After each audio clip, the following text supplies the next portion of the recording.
What if I were to suggest that you play a key role in the awakening world?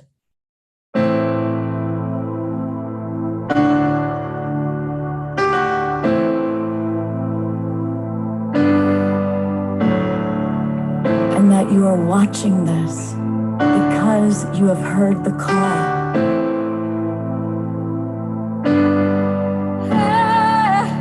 We can start right now by opening our hearts and minds.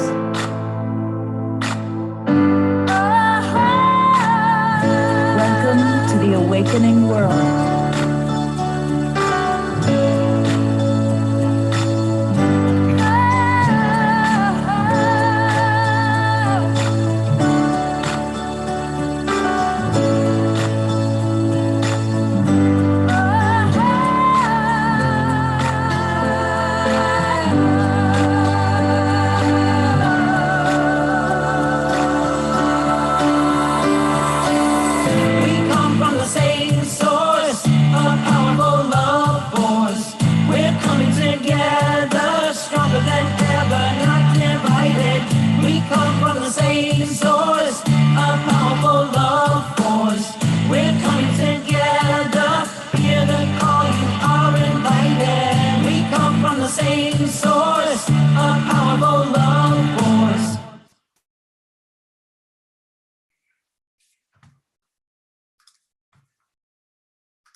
Good evening, everybody.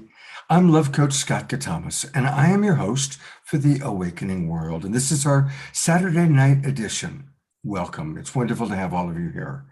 It's going to be a beautiful show. We're going to be celebrating the Illuminate Film Festival.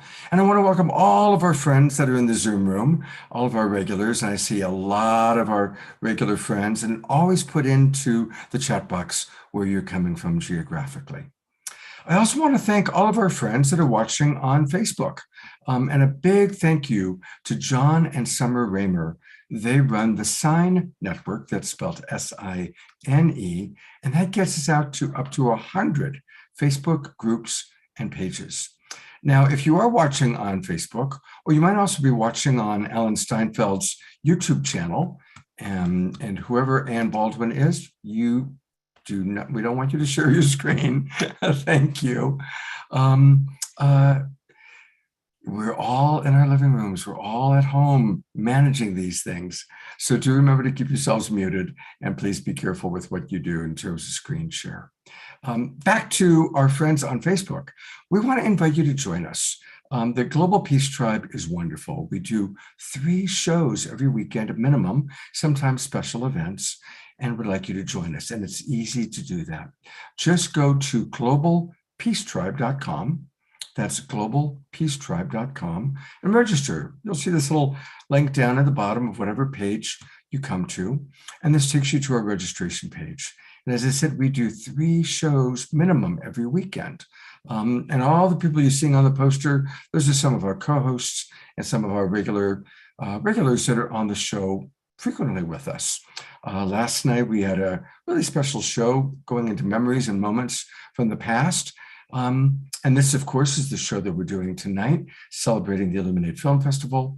And then tomorrow, we're going to be talking all about healing and getting ready for Thanksgiving with a lot of gratitude. We also often have musical artists. So, for example, tonight, you'll be hearing wonderful music from our house musical artist, Omoshar. And then also coming back, one of our absolute favorites, Fanny and Vigari are with us. And I'm looking for Fanny. Where is she in gallery view? There she is. Hey, Fanny, welcome back. Looking forward to hearing from you and Vigari. And most of who you're going to be seeing tonight are all members of the film community. And we are celebrating the Illuminate Film Festival. This is Danette, who is my co-host for the evening, my co-pilot. And she's done an amazing job of putting together this incredible festival. And then her co-pilot throughout the whole experience is the wonderful Andrew Stoneham, the Senior Program Director for Illuminate Film Festival. So we're going to be hearing from both Danette and Andrew. And we're also going to meet some of the filmmakers. And I really enjoyed the opportunity to meet Dana and Chrisana. And their film was a huge hit at the festival. And wait until you hear their story. It's a really beautiful story. So it's great to have Dana and Chrisana with us. And then some of you may already know Michael Sandler. He is relatively famous. And he was part of the Facing Fear film and also came all the way out from New Jersey to the festival. And I was so impressed with his beautiful energy, his spirit, his message. I said, we've got to have Michael on our kind of celebration show. So welcome, Michael. Really looking forward to connecting with you. And also the festival celebrates, the festival takes place both in Sedona, Arizona, and it also takes place online. And we'll be talking a lot about this, the online part, but because we're also in Sedona, they gave a very special award to this woman you're looking at here. She is a pillar in the community of Sedona. You're going to learn all about Lisa Dahl and her amazing story. And so we're looking forward to meeting you, Lisa. So thank you for being with us. And again, I see so many of our wonderful friends that are regulars with the Global Peace Tribe. And Jasmine Bear, my pup, is she's kind of been wanting to be on my lap today, so you might be getting more of Jasmine Bear. And we've got the rooster. Michael, since we're doing the animal introductions, who do you got there? I have Ruru the Guru, who joins me usually for meditations during the shows. He goes for hikes and runs with me. And he's a Tesla traveling indoor rooster. I love it. You know, we often do meditations to start our Sacred Sunday show. So maybe sometime we can arrange for him to do a meditation for us. Oh, would love it. Okay. All right. We'll do that. Thank you. All right. Well, it is my pleasure to turn it over to my co-pilot, Danette. Danette, tell us a little bit about the festival. Well, some of you were on Scott's show last week, and we really loved introducing you all to the Illuminate Film Festival. And now we are, we're 8 days in. Tomorrow is the final day of the festival, which means that you have one more day to, purchase any of our global virtual films, but you still will have 7 days to start watching and then 48 hours to finish. So let me tell you a little bit about Illuminate.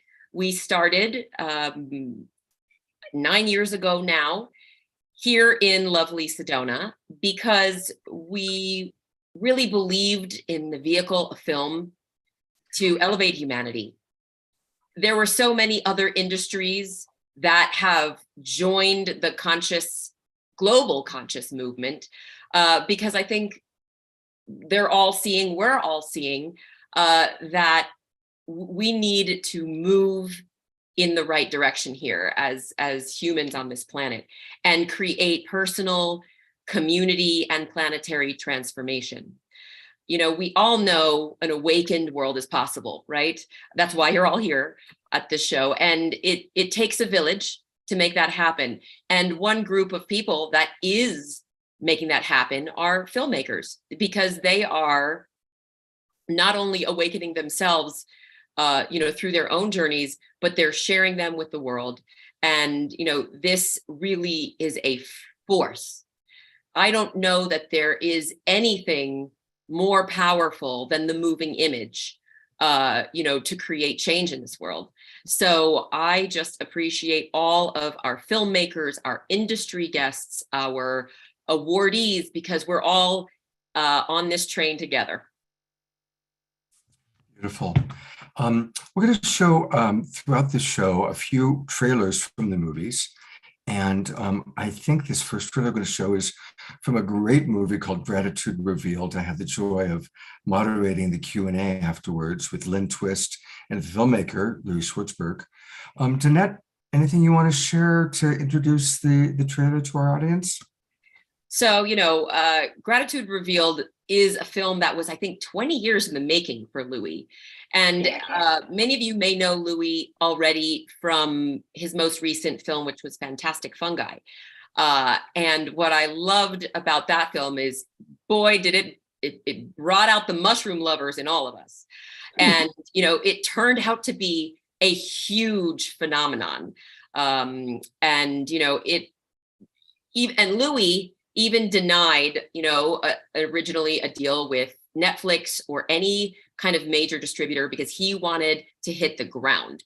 He wanted every, art house theater in America to show his film. He wanted the communities to get together, and he really wanted to create a grassroots movement. And that's what he did for Mushrooms. So now he is doing it with Gratitude, and there couldn't be a better subject. Great. And yes, to Laura Chamberlain, I just put in the link to where you can get ticket information, learn all about the festival. So absolutely, please do that. If you haven't bought your virtual pass yet, please do it. And we'll also show you a little bit later on in the show how to do that. But for right now, let's take a look at Gratitude Revealed. Look at this.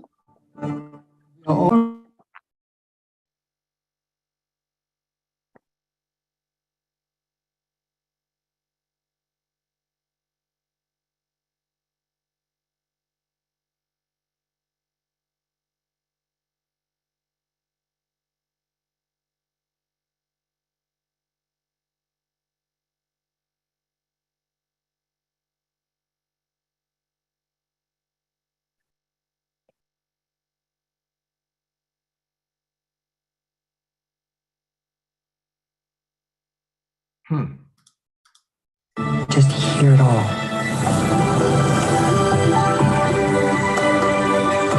Ultimately, gratitude is a way of life. We don't know how we got here. We don't know why we're here. We don't know where we're going. We bless our food. We bless our house. We bless our friendships. The journey is into oneself and into the meaning of being. We are slowly coming to realize we are all human and getting more in touch with our kinship. It's about how to become a better human being, a better human being. I see gratitude as a route to a happy life. See, there are things that I need to do, and there are mountains I want to move, but I am right here, right now, and it's beautiful.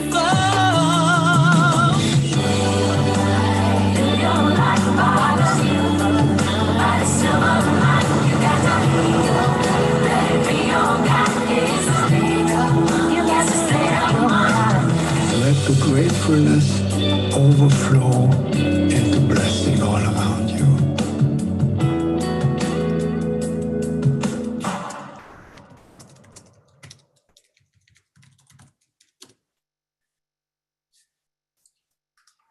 What a perfect trailer for us, given that this is Gratitude Month. We're heading into Thanksgiving.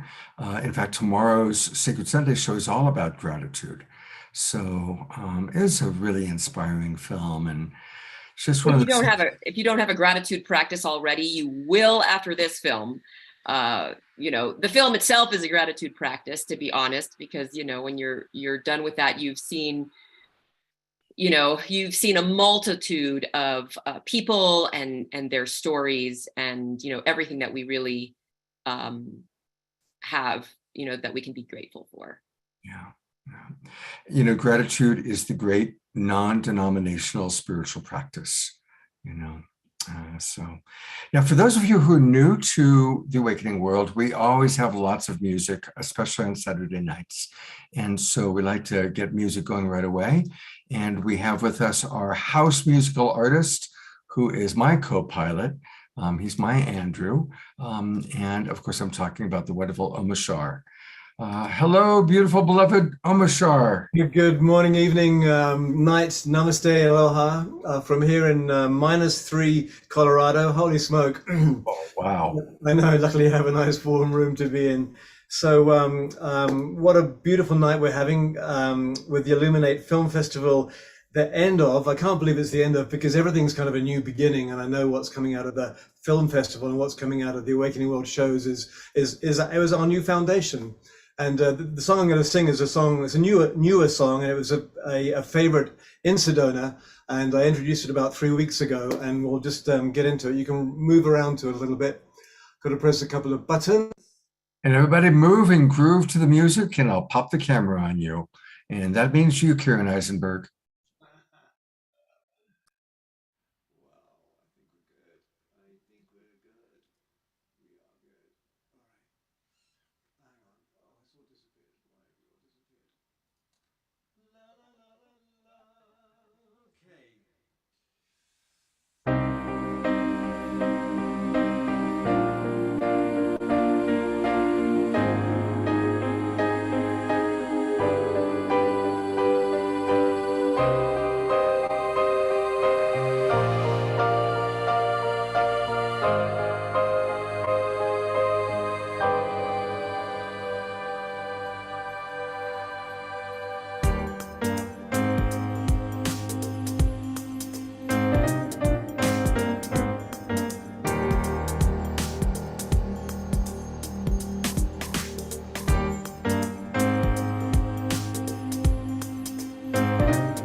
I am you,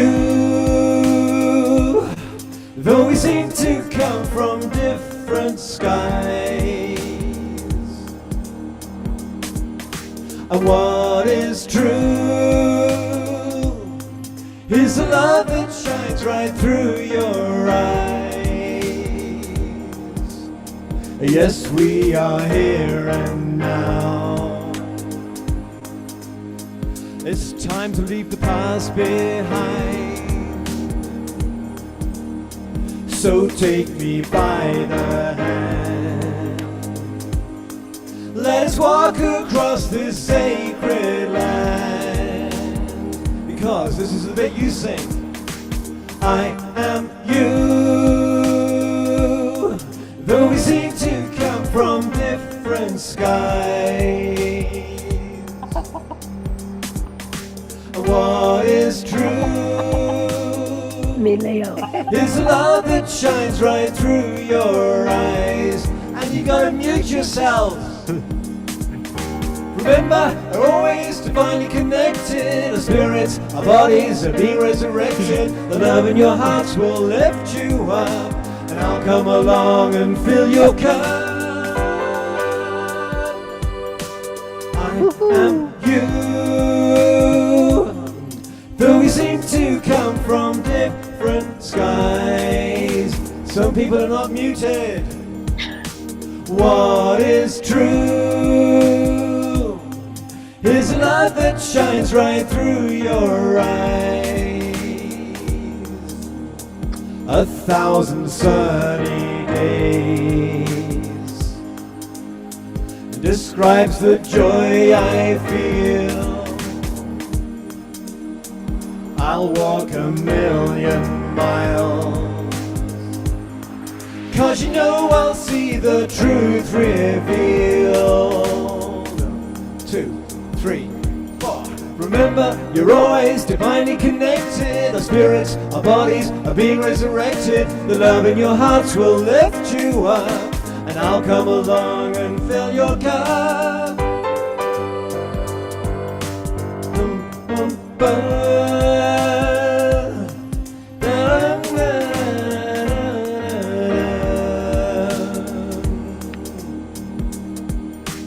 What is true is the love that shines right through your eyes.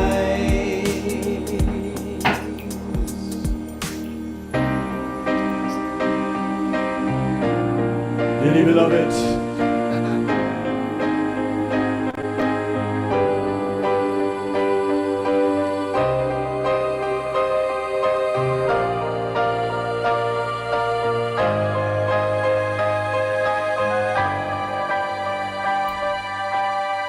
I am you, seem to come from different skies.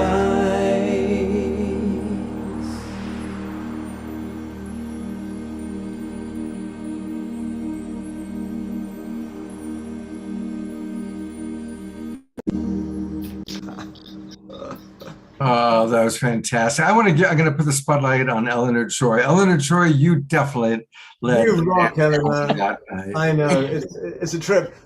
It's bizarre because about 5 people became unmuted during. And I can hear it all the coughing and the cups of tea and the roosters and the chickens and the dogs and the goats. I love how you were able to fit into your verbiage. Well, it's a trip. I can hear you muting. Yes. I know, man. Anyway, thank you so much.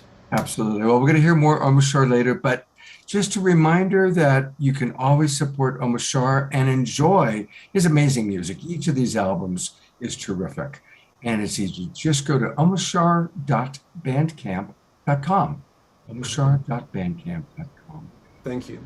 Thank you, Omashar. We love you very, very much. Thank you. Well, I'm going to bring Danette back on because she's got a wonderful introduction. I'm so happy that Lisa Dahl agreed to be on the show. I was very touched when I had a chance to meet her at the festival. And Danette, I'm going to bring Lisa on, and I'd love for you to share a little bit and introduce her to our audience. Well, I am so lucky to be able to introduce this very, very special person to all of you, because she was a big part of this year's festival, and she has an incredible story to tell. And I want to give her an opportunity to share a little bit of that with you this evening. But first, let me tell you, who she is. If you live in Sedona, you definitely know exactly who Lisa is. She's an extraordinary force of nature. She's the sole owner and executive chef of the Dahl Restaurant Group, and began 27 years ago in Sedona with a restaurant here called Dahl and De Luca Ristorante Italiano. So now she has 6 restaurants. She's the largest employer in Sedona, employing about 330 people. And they collectively serve over 400,000 guests per year. And, she has really made Sedona a premier culinary destination. And lots of our guests were able to enjoy all of her culinary delights while they were here for the festival. So she's been featured on countless food shows. She's championed cooking battles. She's received the highest culinary honors and awards, and authored 2 best-selling cookbooks. I could go on and on about her numerous prestigious and international, awards and platforms. But, the thing that I really love most about Lisa is that her passion for cooking comes from a very, very special place. She is truly living the legacy of her son, and who passed away. So I wanted to first introduce Lisa Dahl. Welcome, Lisa. Good evening, everyone. So happy to be here tonight. So Lisa, I want to share also that you were the recipient of this year's Illuminate Spirit of Service Award. And we presented those awards on the opening night of our festival. And the awards were all about embodying the spirit of service that was exemplified by our protagonist in the film Amma's Way. And I guess by a show of hands of all of you out there, how many of you have known or even been hugged by Amma? So quite a few of you. And, this film really talked about unconditional love and service. And what we felt was really important was to honor those in our community who are also exemplifying a spirit of love and service. So, Lisa, can you tell us what your motto is? Because I know that you have a motto about food, right? And that kind of powers everything that you do. And then can you also tell us kind of where that all began many years ago in San Francisco? I certainly can. My mantra is, when you cook with love, you feed the soul. And that mantra came to me. It's my gratitude, quite honestly. My son was tragically killed in San Francisco. He rode his bike over the Golden Gate Bridge to go to a record store, and he never came back. And through that experience, I no longer felt I could live in the Bay Area. It brought back too many memories to me. It was too difficult. I had raised Justin there since he was in kindergarten, quite honestly. And so it was time for a change. I feel like I was really guided to Sedona. There was all kinds of signs that really showed that to me, a lot of signs of hope. I didn't come to Sedona to open a restaurant. I was guided to do that. Quite honestly, I loved cooking, and Justin and I love cooking together. I was in the fashion business, and every night I would come home and he'd be done with school. His friends would come over, and the best times ever were cooking. So it was only a natural opportunity, I would have to say, when a restaurant location became available to me, that I would start to cook and heal through that. It became my salvation, quite honestly. And so, you know, you started your first restaurant, and obviously that became, you know, a huge hit here, and that led to many, many more restaurants. And I know in those restaurants, there is really a piece of Justin, because you believe really that Justin is really guiding you, don't you? Absolutely. Every one of the restaurants has a shrine to Justin. It might be a very small shrine that you have to kind of discover, but it's truly my mission is for people to feel Justin's love through what we do in our restaurants. And after 27 years, and to see the popularity of our restaurants continue to expand and grow, it's the most rewarding thing I could ever put into words.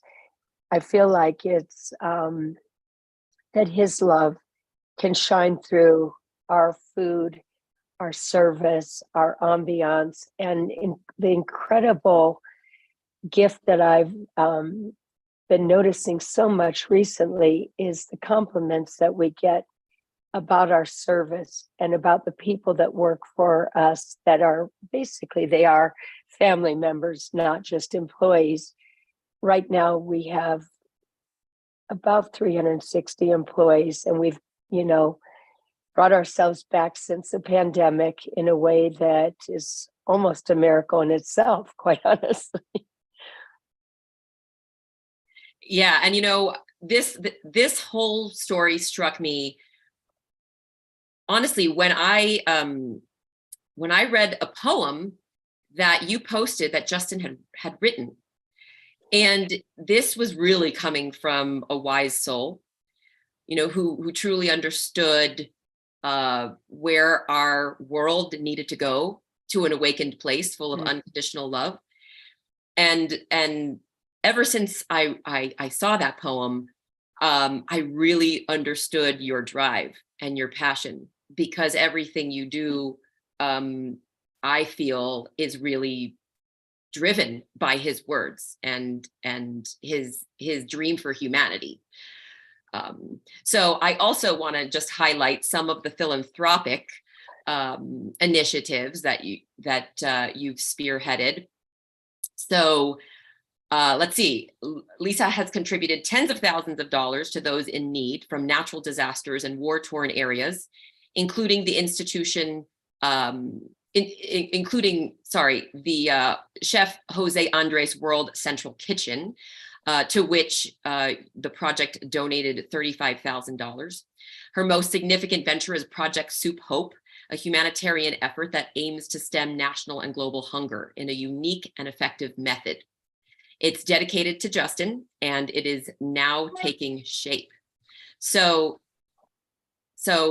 this is one of the reasons we felt we wanted to honor you. And I understand that just the energy of Illuminate this year kind of brought back all these memories of these moments that you shared with people. Can you talk a little bit about your experience? Well, thanks to you and allowing me to be a recipient, it really reopened many of the doors that, you know, over all those years, you kind of forget a lot of the things that have taken place. And, you know, we've done so many things that perhaps were donations in kind and in dollars. But I think that the charity that you see in the restaurant business on a daily basis, I mean, every day there's an opportunity to do something that, you know, uplifts in ways that, you know, it's the humanitarian part of the business that I think I'm really drawn to. And I don't know, sometimes just making a soup for somebody is like a world of upliftment. And I believe that soup is very much a metaphor for life. I've seen a soup, you know, help someone in recovery from cancer. I've seen a soup just bring joy in so many ways and get people feeling good again. I've also sometimes made soups for people that were, quite honestly, on their dying days and could no longer really sustain, you know, a normal meal. But the soup was that comfort that, you know, kind of help the family and help people, you know, leave this life as we know it. So, and I'll just add, think it's, yes, please. And I'll add actually that after my own brain surgery and I was in healing, Lisa made soup for me, and she had my fiance meet her at whatever restaurant she was, you know, working at that night, and she would pack Tupperwares of food and soup for me. And I will never, ever forget that, because that was just, you know, obviously someone with a huge heart amidst everything that you're doing. You're running 6 restaurants, and here you are, you know, thinking of somebody who is healing. So I wanted to just read a couple of the comments in the chat here, because they're just so beautiful. Karen says, Lisa, your compassionate, beautiful heart shines so much love to many.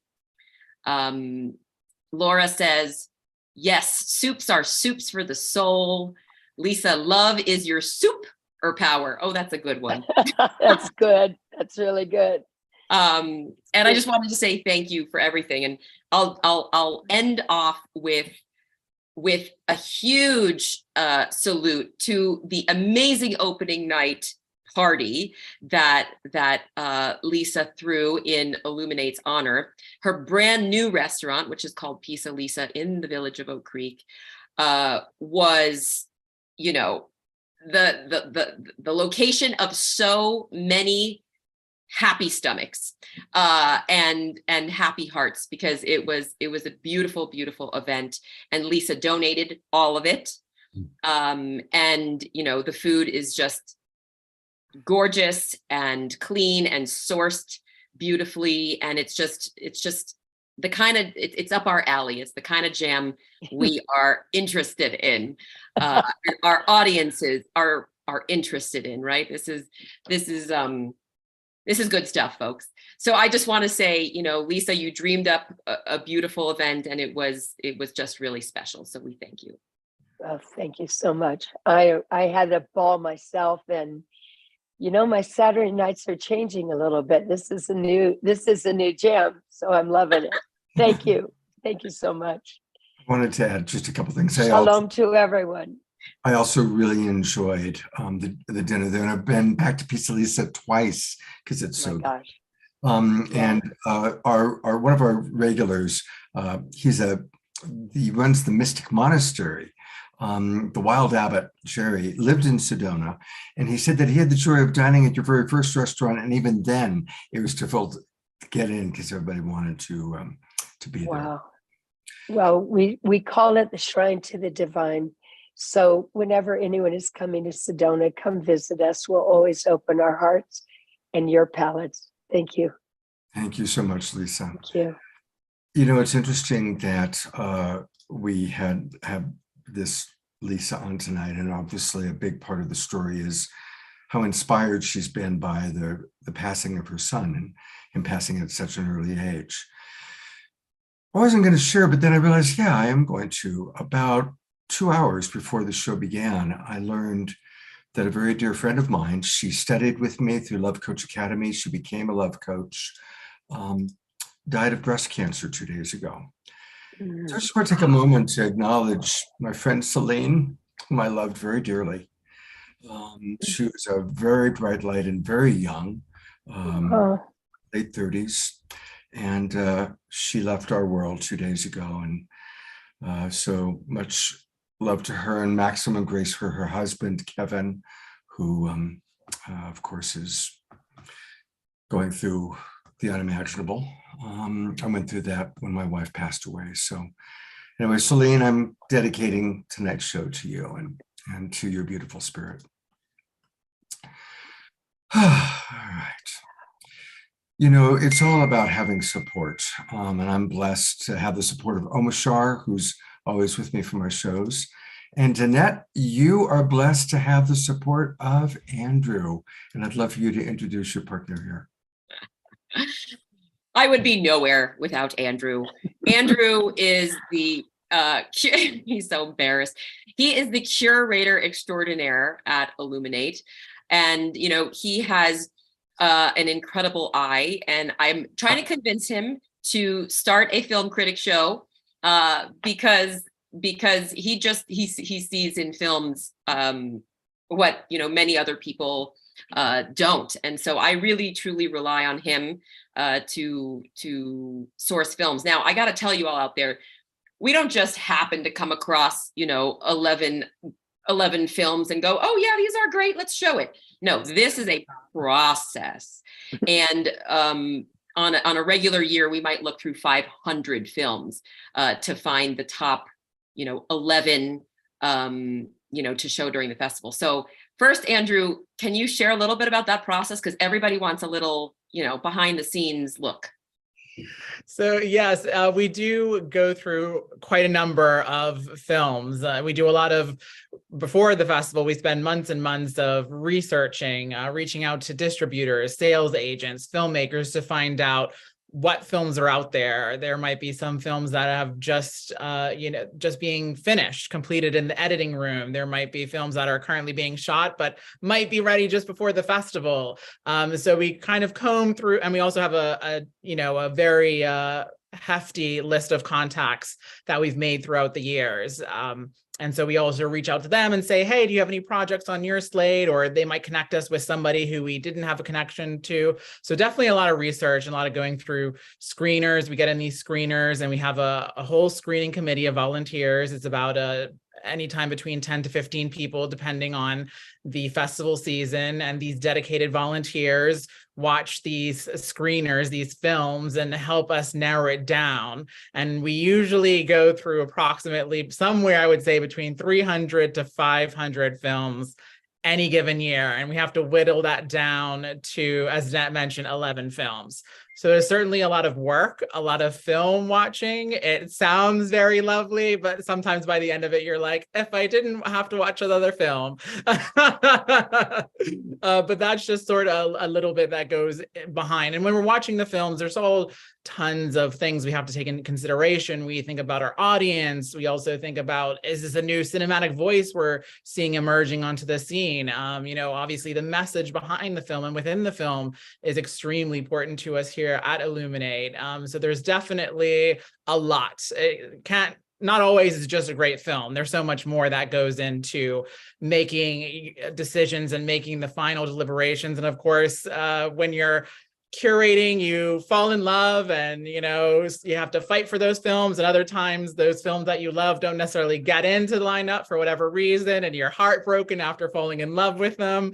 So a lot of laughter is involved in finding films, and yeah, that's just like a little sneak peek for you guys. Well, and I want to say this, which is, what we're trying to do at Illuminate is actually change the scorecard. In the film industry right now, a film is valued,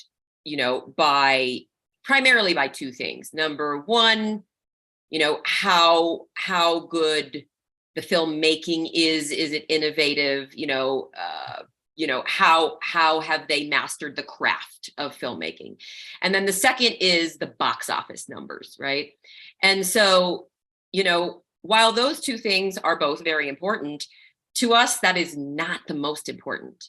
The most important criteria of a film is how does it impact us? How does it impact you? Is it doing good in the world? Is it opening hearts? Is it going to make us kinder? Is it going to make us wiser? Is it going to make us more compassionate?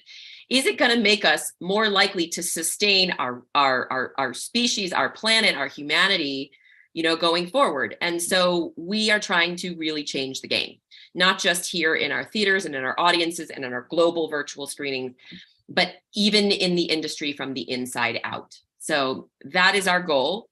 And interestingly, Andrew came to us from some other festivals. He actually was the director of the Bermuda International Film Festival, and has programmed some other more mainstream festivals. And believe it or not, the conscious media movement was new to him when he first came in. And so, it was such an interesting and fun process for him to go, so, Greg Braden, who's this guy? Right. And then, as he went along, he's like, I know this guy. He's been in like 4 films we've seen. His name is Bruce. I know that face. That is very, very true. I think in the very beginning, I was like a little nervous. I was like, what's a conscious film exactly? And I remember Danette explaining it to me, and I'm just like, I'm not sure I 100% still get it, but like, we'll see how it goes. But Danette was a great teacher. And now, even when I'm watching stream stuff, I'm just like, some conscious elements going on here. Beautiful. I was actually listening to Greg Braden earlier this morning. One of our collaborating partners, Humanities Team, had him on, and so I was listening to Greg speak today. I want to read what Charlotte just wrote. Charlotte wrote, I have the virtual pass, and I'm still working my way through the films. The thoughtful curation is apparent. The content, production values, and emotional impact of each film has been exceptional so far. And then she references the film Crows Are White Today. Wow. Karen Eisenberg writes, I have a virtual pass as well, and each film is so amazing. And one of the films, and we're going to take a look at the trailer that I know you actually found and kind of promoted, is this unauthorized biography. Now, normally, an unauthorized biography is kind of creepy. Usually it's kind of taking advantage of that person, right? But you have a very unique unauthorized biography that made it into the festival. Tell us a little bit about it. This is a fantastic, fun documentary, and the filmmakers tell the story of Carbon from Carbon's perspective, which is just like so unique, so interesting a perspective. A lot of people probably think they have a pretty well-rounded understanding of what Carbon is. I thought the same thing when I first came across this film. And then when you watch the film, you're kind of like, I had no idea what Carbon was. And the filmmakers are able to frame and provide you with a lot of information, but the information is very digestible. You never feel like you're being educated, even though you are, which is just a testament to the mastery of their filmmaking. It's stylistic, but it's, fun and light. And and you walk away learning so much. And it also leaves you with questions. Like, I'm sure after watching this film, people went off and did, further reading and further research. So it's just definitely a conversation starter for sure. All right, here we go with Carbon, the unauthorized biography. If I were to fall in love with an element, it would have to be carbon. Carbon's the life of the party. You'll know when Carbon walks in. Carbon's just annoyingly good at everything. How can she be so versatile? Solids and liquids and gases. Because of carbon energy. Life has become longer, health's better, all because of this sort of free gift. So how did I come to be the most talked about but least understood element on Earth?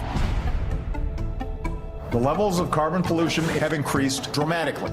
It's not carbon's fault. Know that carbon dioxide is building up. It's going to lead to coastal flooding, droughts, storms. It's the way we are using carbon. It's not carbon herself. And we're approaching a tipping point. Carbon is profoundly important in the universe. She is what makes us possible. We don't exist independently of nature. We are nature. Because we are made of carbon, so is everything else. But how did that spark of life begin in your world? There's a direct line from the birth of carbon in stars to the birth of us and all of the life around us here on Earth. It's like finding a long-lost relative. Wow. I'm a participant in a great unfolding story in the universe. We've been very fortunate to find the oldest carbon-bearing material in the world, 3.5 billion years old. This is the signature of life. My generation feel viscerally that their future is at stake. Nothing is more urgent to survival than understanding carbon and where she likes to hide. Wherever I find life, it's going to have some carbon chemistry, just the way I do. You have to learn to get along with carbon. And she's very happy to get along with us if we treat her right. Builder or destroyer? Which do you want me to be?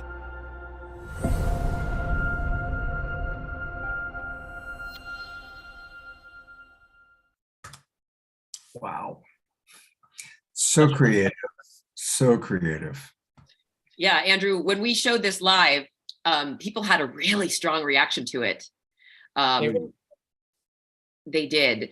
And especially if, what you value in a movie is an education, right?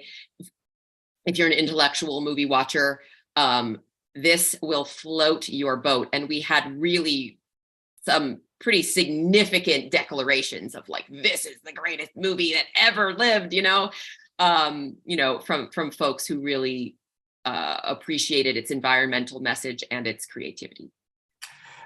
In a moment, we're going to learn how to get tickets. We're going to go to the Illuminate Film Festival website.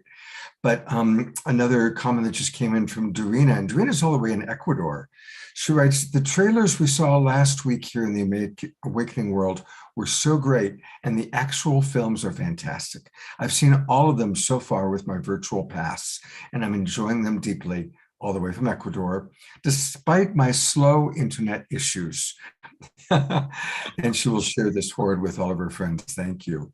And the time limit is to November 17th. That's a question for Kiki. So I've put in the chat box where to go, but for everybody watching on Facebook, it's simple. It's the IlluminateFilmFestival.com. IlluminateFilmFestival.com. And when you go there, this is what you're probably going to see. And there's a carousel with some of the different films, The Invisible Extinction, Go Heal Yourself. This is the film that's going to be playing tomorrow, and I'm going to be doing the moderating the Q&A afterwards, actually, Antidote. And to get tickets, where should we take them next, Danette? Just hit the films button, or that right there at the top, the menu where it says films, and it'll take you right down. Oh, you hit the passes button. I mean, you can still buy a virtual pass. It's still actually the best deal because a virtual pass is $45 and individual films are $15. So if you want to, have like a movie marathon, it'll be the most uplifting, enlightening movie marathon of the year. then you could go ahead and buy this. If you want to buy individual films, then I would just go right back up to the top of that landing page. There are 7 virtual movies. There were 4 films that were played in Sedona. One of which, actually, we'll get to this later, one of which is going to go virtual, and we're going to be offering that in January. That's Love Heals. But for now, you have 7 virtual films, The Sound of Us here included, and some of those that Scott just went over. But if you scroll down just a little bit, Scott, you'll see right here, scroll down a bit more because those are the in-persons. But starting from Go Heal Yourself, these are online. And so what'll happen is if you either buy your pass or buy your individual tickets before midnight Mountain Time tomorrow, Sunday, and you go ahead in there and you reserve each of the movies that you want to see, you will have 7 days to start watching any of those films. And as soon as you watch one of those films, you will have 48 hours to finish it. So you could have up to 9 days. So you could definitely watch 7 films, guys, in 9 days, and you'll feel like, you just got like vitamins injected into your body,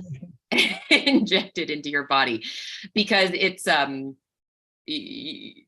there's a certain energy that comes with these films, and also the Q&As. The Q&As have just been really spectacular. And I used to try to figure out, how do we communicate the magic when we're all in a theater, virtually? And I think we finally figured it out this year, because when we have a Q&A where we invite you all into the Zoom room and we talk with the directors, we talk with a bunch of the experts in the film, that magic starts happening even digitally. And honestly, that's always our goal, is create the Illuminate magic. I want to answer a couple of the questions that have come in. Donna's is the easier one. The reason that all the films are not virtual is that it's kind of like the process that films go through. And so movies like Gratitude Revealed, which are going to be playing in theaters, it's important that they don't go online until they've kind of completed a certain quality of playing in movie theaters. So every film has got kind of its own trajectory. Some go straight to virtual, just like real movies, right? Some movies you can only go see it in the theater, and other movies are on Disney Plus the same day that it opens in the theaters. So different filmmakers have different strategies. I see that Moses has paid twice. So maybe you can private message him, Danette, about where he can go to get resolution. And I know my friend Lori Grace had a similar issue. She bought her ticket but wasn't able to get the pass. So while you're working that out with Moses, it's time for some more music. And I'm going to go to the wonderful Fanny and Vigari. Welcome back, you two. Quickly they scramble and get ready. Hi, Fanny. Hey, sweetie, here we are. It's so good to see you. Now, where are you geographically? We're back in the Vancouver area, Surrey, BC. Good. In White Rock, her neighborhood got kidnapped us on our way to the islands. We stopped for a night. She said, Fanny, we have enchilada for you. Why don't you stop over? And I said, okay, because we were on a highway, just on our way back from 5 months traveling. And then we stopped over and they say, why don't you stay for the winter? And we said, yes, please. Well, as Scotty Satori says, my favorite jam band. So it's great to have you back with us. We've missed you both, but it's wonderful to have you with us. And what are you going to play for us with this first song? Well, tonight, this one is called Shades of Alex Gray, the great Alex. Alex has been on my show. He and his wife, Allison. Oh, that's wonderful. They're wonderful. We met them when they came to Vancouver a couple of years ago. And this song is inspired by them. And hope you like it. Shades of Alex Gray. Woohoo. All right. Thank you. Can you put it back to 11th again?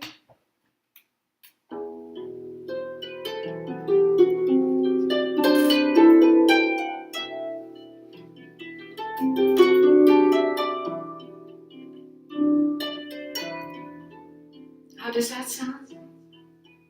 Sounds good. Sounds good.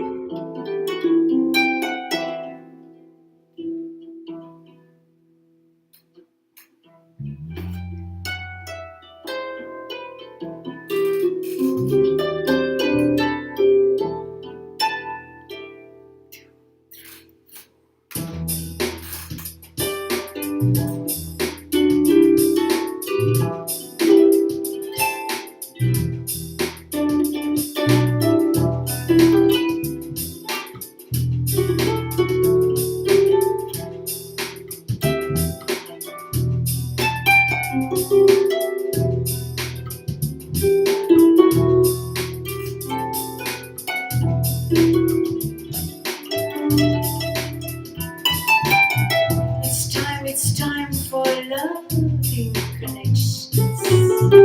It's time for love revolution. It's time to raise our vibration. Time for ascension.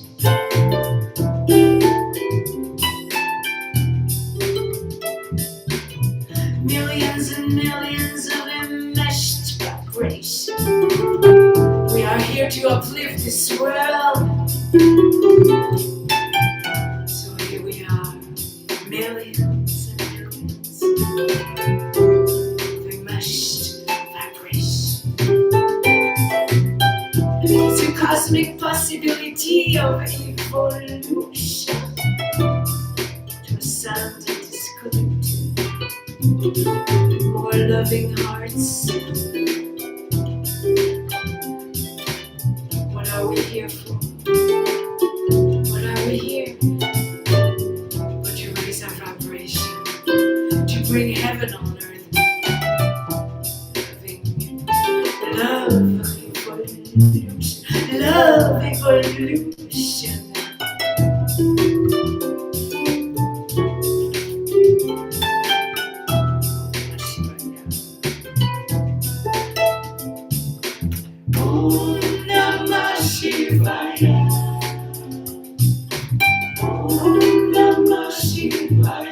Let's all sing together all around the world. Namah Shivaya. Namah Shivaya. Om Namah Shivaya.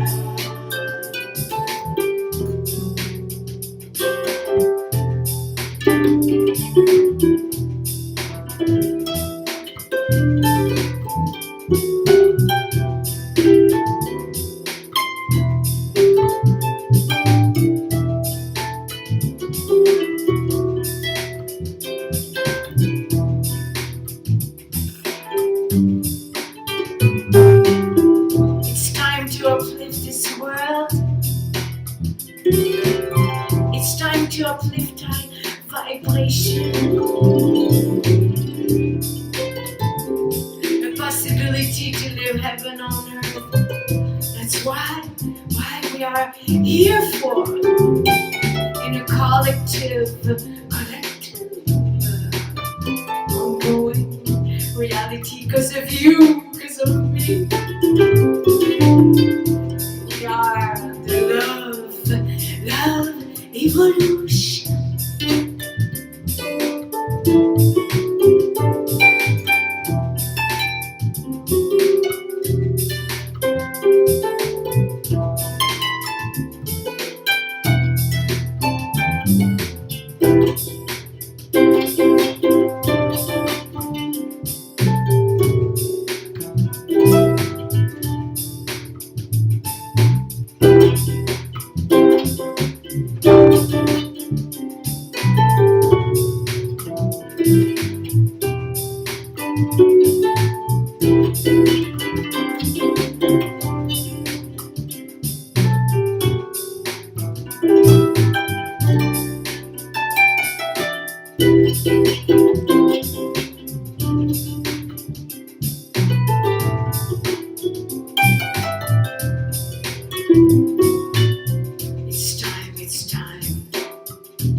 see you, I see me, I see we all are here to raise and bring our love to unity,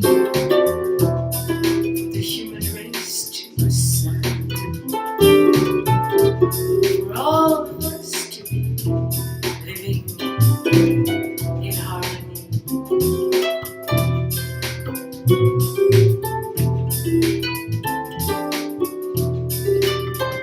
So why are we here to evolve, to love?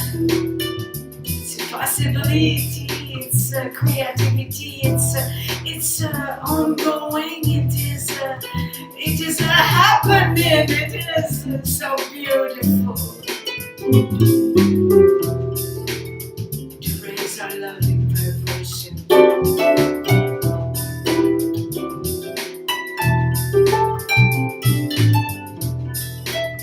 Let there be peace on earth. Let there be love. Let there be you and me shining in the sun.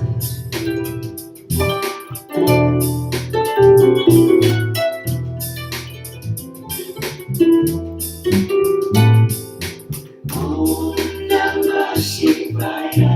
Sing with me, my darling. Om Namah Shivaya.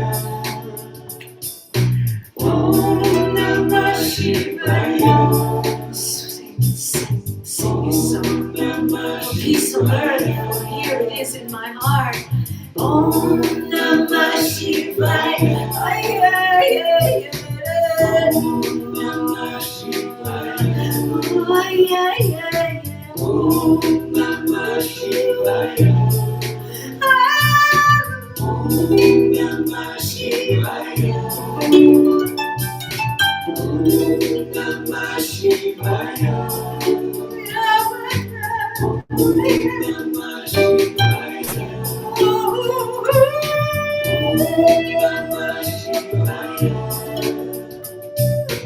Om Namah Shivaya. Om Namah Shivaya. Om Namah Shivaya.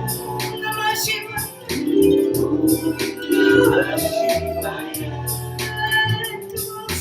Om Namah Shivaya.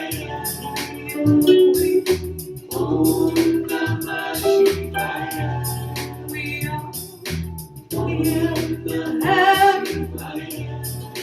are Om Namah Shivaya.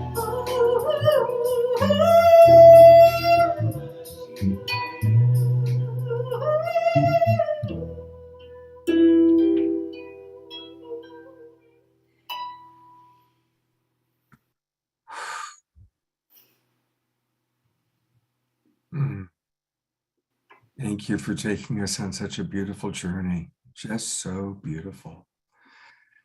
Oh, we've missed you. And I see so many people who are just so delighted to have you back. Definitely make sure you read the chat box. And hey, everybody, we can get their music. They've got 3 albums available on Bandcamp. I've put the link into the chat box, but for those of you watching on Facebook, if you go to Bandcamp, they are the Mystiques. You find them as the Mystiques 1111. And their Awaken 1111 album is quite appropriate since yesterday was 1111. And I have that album. It's a beautiful album. So definitely get the Mystiques, Fanny and Figari. And they're going to lead and they are the perfect, of all the musicians that have ever played with us, you're always my favorite one to do the closing song because it's like a lullaby that just puts us into that winding down time. So Omashar got us all pumped up and you wind us down perfectly. So we'll look forward to seeing you at the close of the show. Thank you so much. I really have enjoyed my time at the Illuminate Film Festival. It's been really fun. I love doing the panels. But the best part is the people I meet. And I met 2 amazing women. They're like big hearts with legs. And they also happen to make an amazing film. So to introduce these two ladies to you, I'm going to go back to my co-host, a co-pilot, Danette, to tell us all about Dana and her partner. And So everybody, I muted them. Okay. There we go. There we go. Yes. So, we couldn't get enough of these two. We had them on last week, and they were also just their presence just literally just wrapped the whole festival like in a big love bubble. And every single person who met them were just blown away by them. And I was no exception. When I first saw their film and I met them, there's just something absolutely irresistible about them and their vision for this story and for the future stories that they plan to tell. And what was so exciting about it was that this was really their first film. And they had never been to a film festival before. They had no idea what to expect. I even said, okay, so, you guys get a hotel room while you're here. And I remember Dana going, what? That's, I mean, for a lot of film festivals that can make that happen, that can be pretty typical, but she was just so in gratitude for everything. And, Chrisanna is not new to the camera, but this was her first feature length film. And, very often first time filmmakers, struggle with story arc or things like that when you go from short films to feature length. And she really did a masterful job. And I just knew that they have a wonderful future as conscious filmmakers. So I would like to introduce the director, Chrisanna Sexton, and the producer and subject of the film, Dana Crochier. Thank you so much, Danette. Your words just mean so much. I mean, especially with all the films that you see. And I think I still feel like I'm having an out-of-body experience with all of this. But yeah, I just really appreciate you believing in us and featuring Love Heals. So let's get right into it, right? Let's get right into the story of the film. I know that Dana, you had some health issues, and obviously this film kind of came out of that. So can you start with the beginning of your story and then why Chrisanna picked up a camera? Yeah, thank you so much, Danette. Just hearing you talk about our experience with the film festival, I think we're still buzzing from our time in Sedona a week later. So thank you again for having us. My chronic pain journey started in 2017, and it was shortly after I actually met Chrisanna. And it was just an injury at first, I thought, running on a treadmill, pulled a muscle, nothing out of the ordinary. And that just spiraled over the years. It never really healed. And, doctor after doctor, I tried everything under the sun. I never, ever wanted to do anything as extreme as surgery. And it just, through the chain of events and a lot of stressful things, it just got worse and worse. And so in 2020, during COVID, I ended up having my first spine surgery, which ended up injuring me pretty badly. They nicked my spinal column and I had a really bad spinal fluid leak. And then I ended up 6 weeks later back in emergency surgery. So these were deemed two very unsuccessful spine surgeries that left me much worse off than before. So began the healing journey. There was a lot to process during that time. And Chrisanna, at some point in time, just organically started picking up her camera and saying, hey, can I film some of this? Because I don't know where this journey is taking you, but I'd really like to have a camera in hand if something miraculous happens, because at the time we really couldn't see the end, the light at the end of the tunnel. It was such a dark time for us.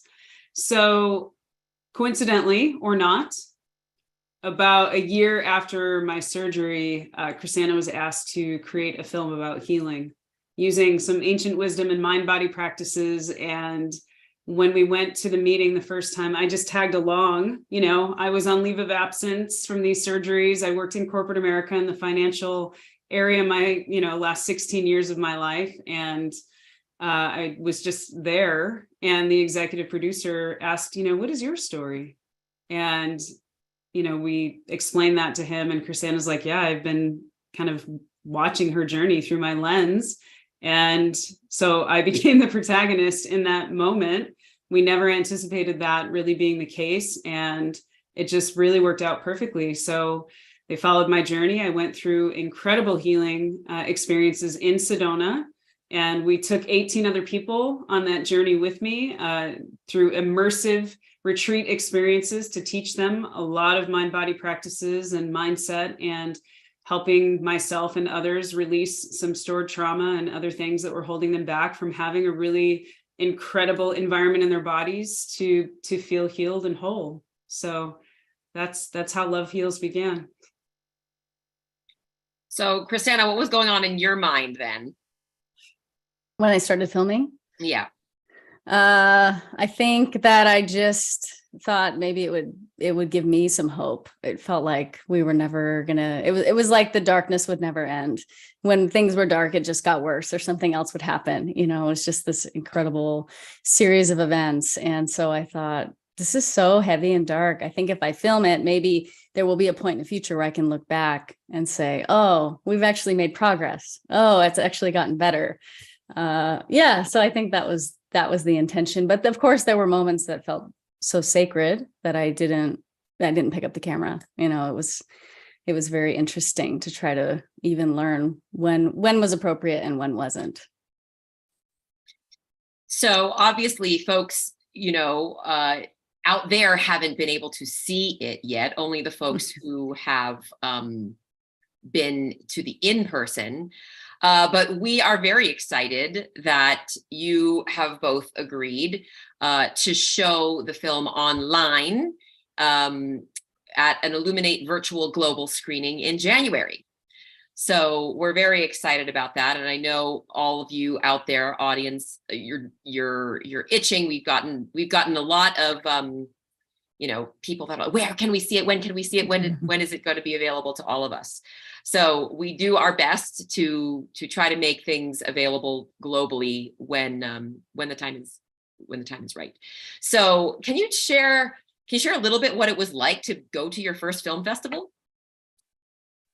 Okay, I'll go first. So it was incredible. I felt like the first event was, I think I told you, Jeanette, like, I don't know how I think we're being spoiled or something. I don't know how we're going to be able to go to any other film festival and not like have these really high expectations. But I think more than anything else, it was the quality of human beings. And I say that with a filter, because I think every human matters, like every human is important. But what was really special about Illuminate, it's like it attracts the kind of humans that I would like to be, creating films with, or getting to know, or, elevating the projects that they're working on and that sort of thing. So for me, it was like every conversation just felt like it mattered. And it felt like also people were walking around very heart forward. And of course, there's some people not, but the majority of the humans there were just the kind of people that I wanted to get to know better. And I found myself in awe. I actually felt a little bit like an imposter.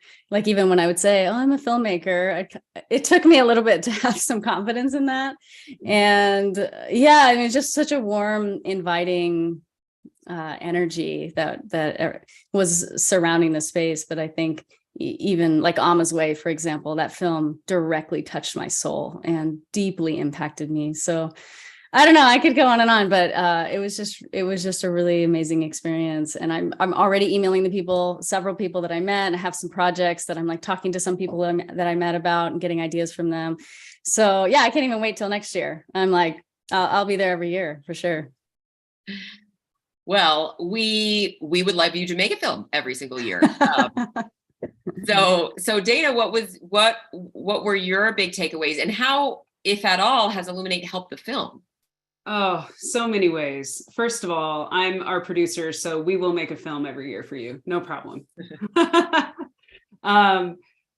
That's just a joke because Chrisanna's like, I'm sorry, what did you say our next project's going to be and when is it going to be done? But I think it's because leaving the film festival, we have so much energy around what happened and how many people were so excited to see our film just in talking with us.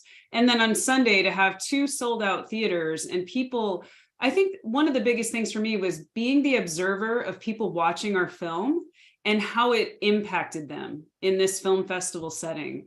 And then to go up on stage and have the opportunity to do a Q&A and share our hearts so vulnerably and authentically and feel that it was received so well. And people coming up to us after talking about how deeply impacted they were by our film or by my story, or maybe somebody else's story, because we were able to include so many humans on a healing journey for a variety of reasons. And people are like, gosh, I could see myself in your film, even if they couldn't resonate with what I was experiencing. And I think that just meant the world to me because my pain has a purpose now. My journey is changing the lives of human beings who lost hope. So for me to be a witness of that was like, I think Chrisanna said an out-of-body experience. I was having the same feeling like, what is happening right now?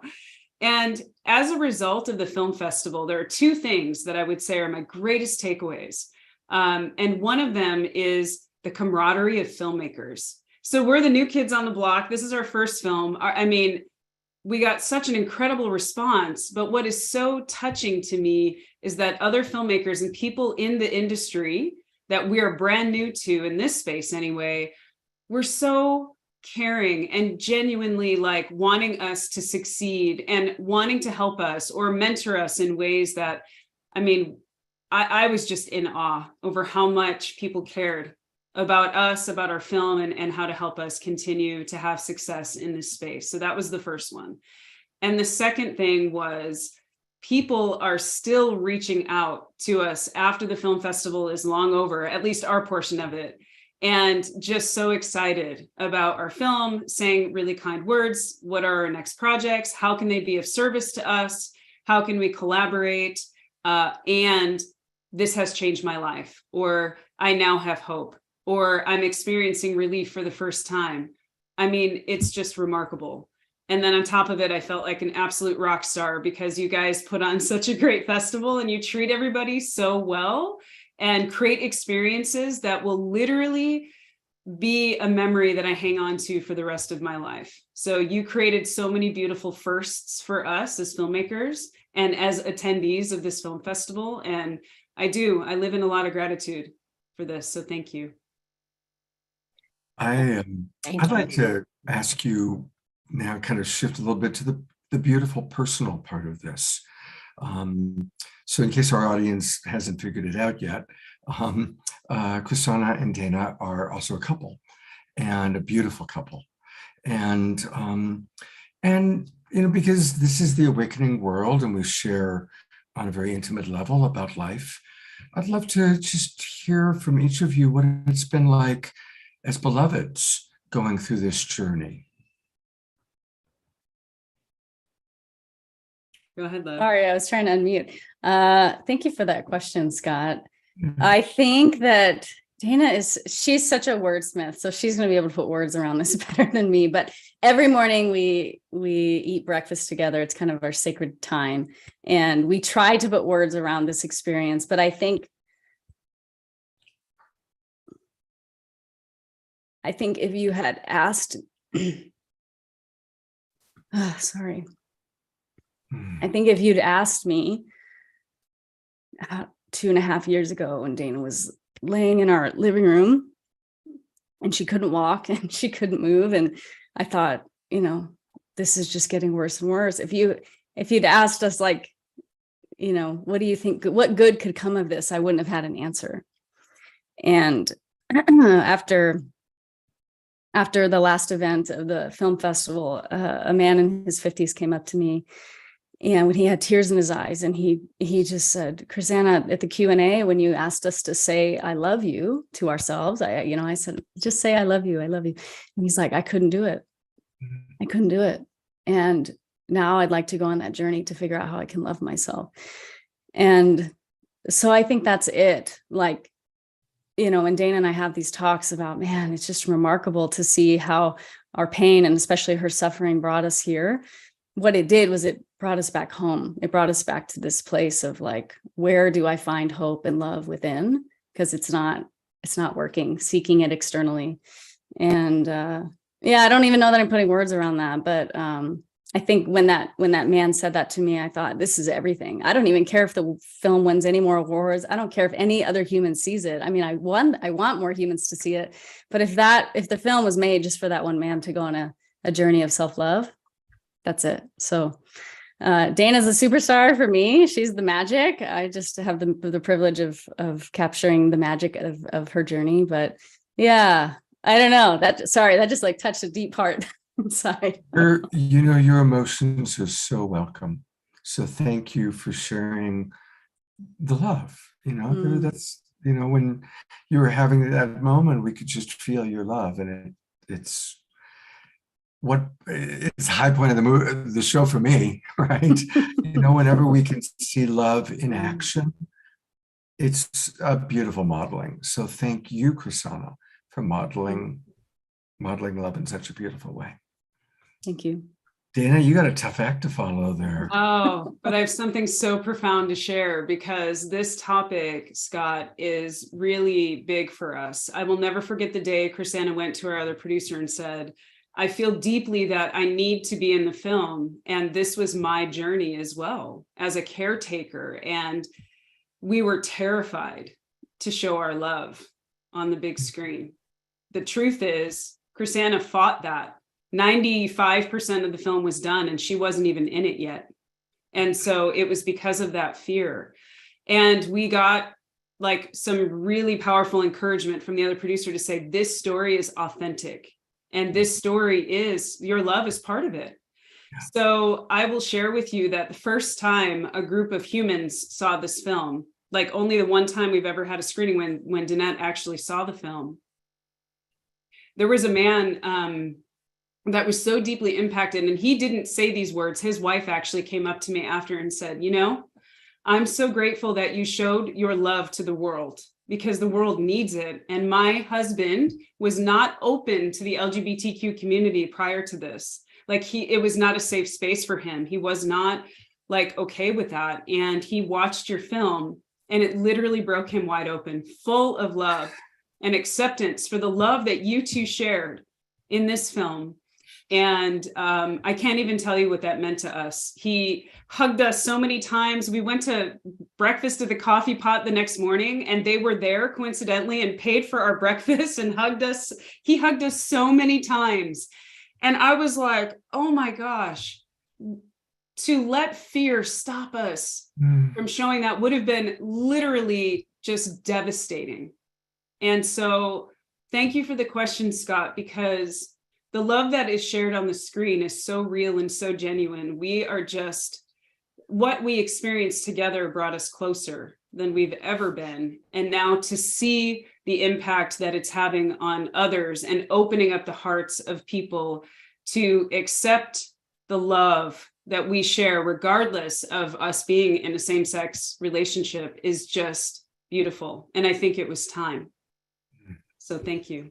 You've brought tears to my eyes. And it's true. I had the pleasure of having lunch with you, and you two are a beautiful couple. You're a really beautiful, beautiful couple. And our world needs modeling like this. And I also want to acknowledge, because of my work as a coach, I work a lot, and because my wife passed away, a lot of times people come to me when they get the diagnosis, my husband has cancer or whatever. And so I do a lot of work with people that are going through hard stuff. And honestly, I always make a point to give as much attention to the caretaker as I can, because the patient is getting all the love and the adoration, and in the kitchen or in the bathroom, the caretaker's cleaning the mess and making the food and, doing all the stuff. And so I really want to acknowledge you, Krisanna, because from my perspective, it was your love for your beloved that was the great healing journey. And it's important for us to see that, and especially for us to see it as two women. So thank you. Thank you. And since all three of us are in tears, I'll bring that up. I'm in tears. Don't count me out of that tear ball game. Yeah.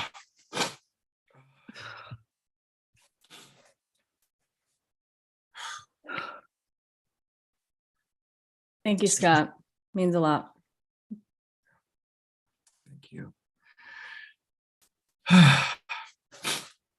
Well,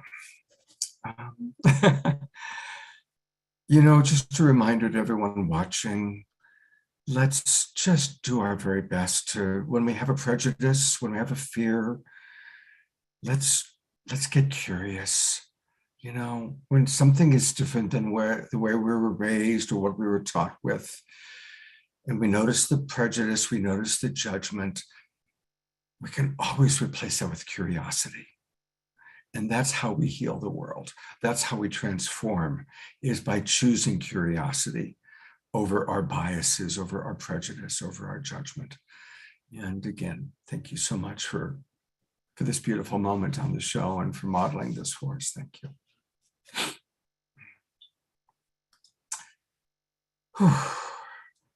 Well, I think on the agenda is The Sound of Us. So we're going to go to a trailer, which will give us a chance to get our voices back. Chrisana, Dana, so much love. Thank you. And Danette, I'm going to ask you to tell us a little bit about The Sound of Us. So The Sound of Us is really all about vibration, right? And, just the conversation we had just, really lifted our vibration, into the frequency of love. And, healing our hearts and, through Dana and Chrisana. And this next trailer is about how music can do that for us. And the film is an extraordinary exploration of the power of music, not only to heal, but also to unify. I'm not going to say much more because I want you to see it. Roll the trailer. If I were to fall in love with an element, Oops, wrong trailer. Whoops. We want the sound of love. The sound of us. I'm so out of my body after what we just experienced, to be honest. We get it, Scott. We get it. Music to me is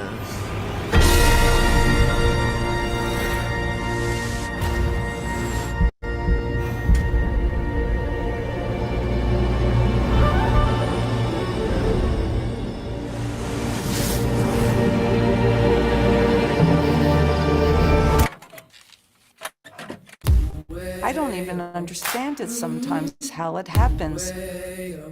Music is the great equalizer in life.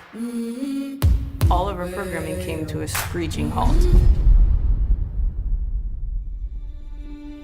It's hard to stay in your old life, waiting for it to resume when old life might not come back anytime soon. I heard people that were, going to get jobs driving for Uber Eats. Forests have been burned down, but up are going to sprout these beautiful green shoots. I believe that the musician understood more and better than others that it's time to save humanity. Feel like New Orleans. Smile through your heart. Amazing.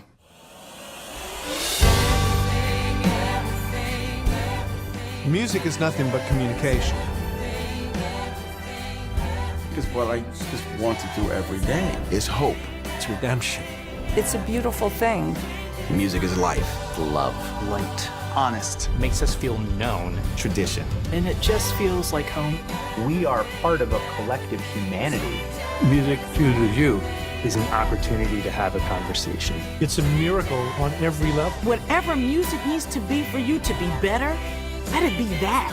We all hurt, we all cry, we all laugh, and we all hum a tune or two. Music made me who I am. It contains the essence of the human soul, one could say. It's the most powerful thing we have that makes us human. That's life, and that's music. What is music? What is music to you?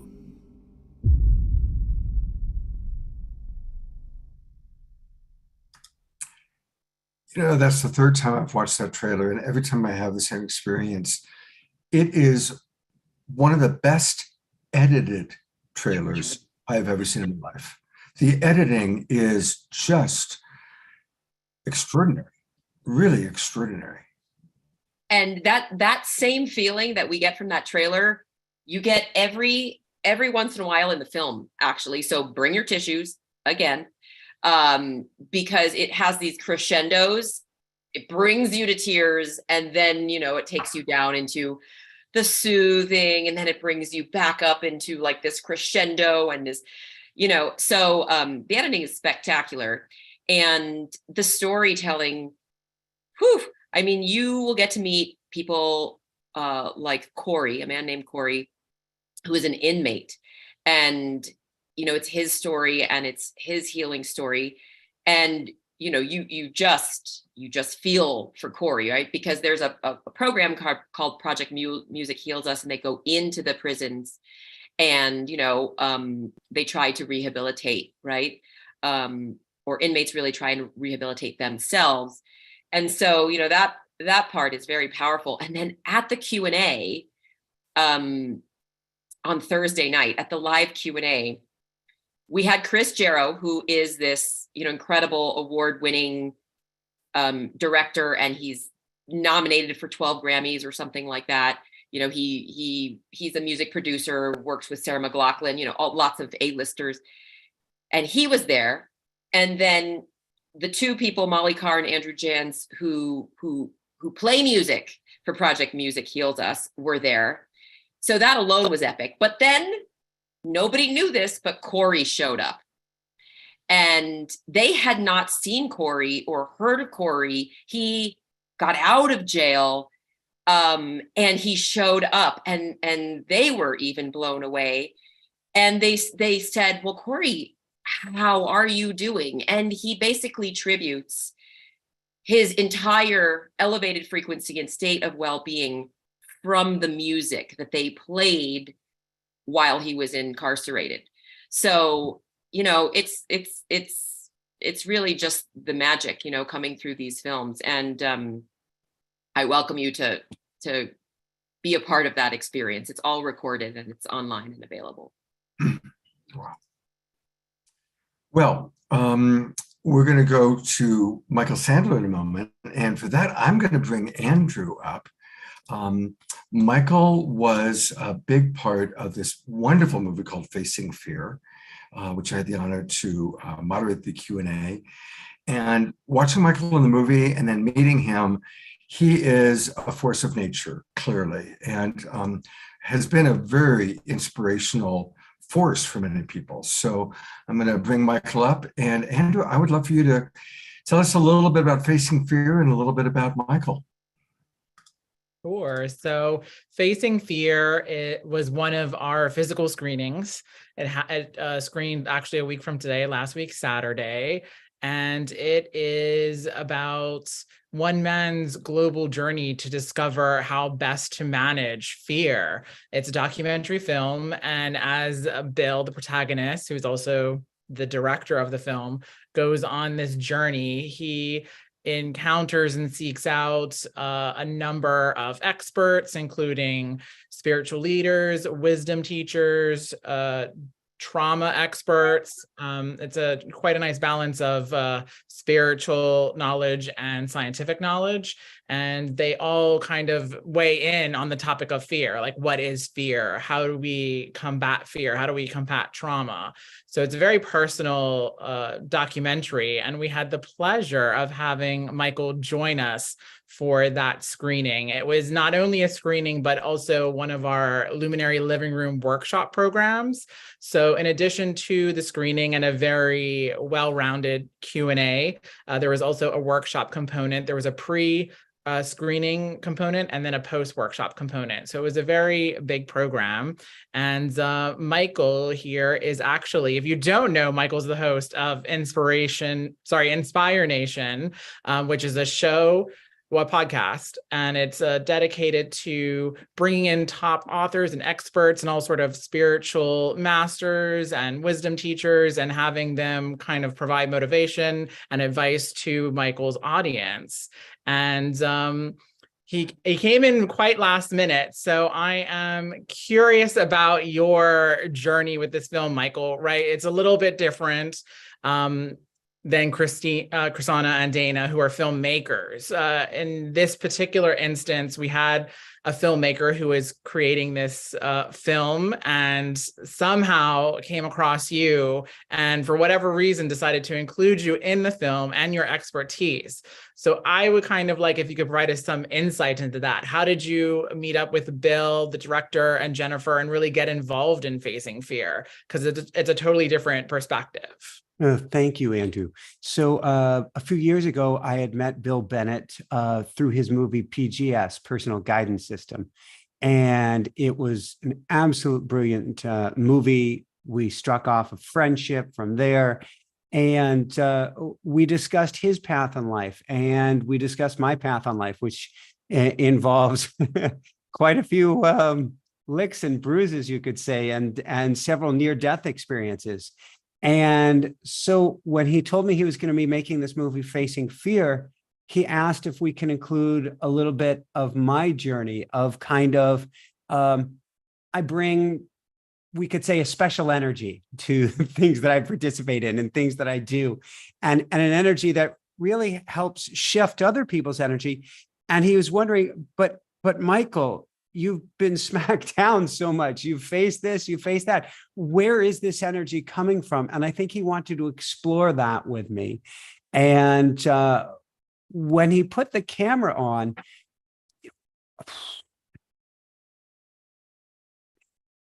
he felt something special. I'm pausing because I can step back as I've done over 2,000 video shows. So I'm not a filmmaker, but I've done over 2,000 video shows for our Inspire Nation show. So I can step back the aperture and see myself talking to you. And I'm going, wow, these are really bold things that you're saying. But he could see something through the message of what I was sharing. That was very powerful for people. And I was very humbled by what he was saying. And honored to be a part of it, and honored to share that. You know, I asked my wife Jessica, who's my everything, and I asked her a couple of days ago when I was live on air. I said, Jessica, I said, do I have fear? And she yelled as I'm live, you know, before several thousand people, "You're a scaredy cat." And I said, all right. Truth be told, I'm a long-tailed cat in a room full of rocking chairs. I am as scared of the best of them. I still step forward. and therein lies the rub, and something that I can share, which is I'm not going to say in this beautiful documentary in Facing Fear, I'm going to be the last person to say, if you're courageous, you don't have fear. And you don't. That just isn't my milieu, my way of being. So I was honored to be a part of it and share my journey or what I could for Bill. I'd do anything for Bill. What an amazing, that film, the way he tells that arc, his eye for detail, for sound, what he did with a drone and filming it in Tasmania was beyond mind-blowing. And then bringing it back certainly isn't about me or in a sense about any of the other guests who he helps us to share the message that he's trying to get out, which is so incredibly powerful. about being empowered by facing fear, he does such a brilliant job with it. Absolutely. I'm curious, throughout this experience, has your own relationship to fear been changed? Because not only were you a participant in the film, you were also a participant in the screening experience. So you participated in the Q&A, the post-screening discussion, and you also experienced the workshop components. And I'm wondering, collectively, taking all that into consideration, has your relationship with fear changed in any way, whether it be, something larger or even something small? It's a brilliant question, Andrew. I got to do a hike. I'd only been in town for like 4 hours. I showed up like 2:00 in the morning and there was this buzz, this hum of Sedona by 5:30. And I'm like, oh, I can't sleep. And the next thing you know, I'm hiking up Cathedral Rock and I left, I wrote a bestseller a long time ago, Barefoot Running, with my wife. Mm-hmm. And I left my hiking sandals back in New Jersey. I'm not going to have time to hike. And so I had these slick sandals with me because I'm not going to be hiking.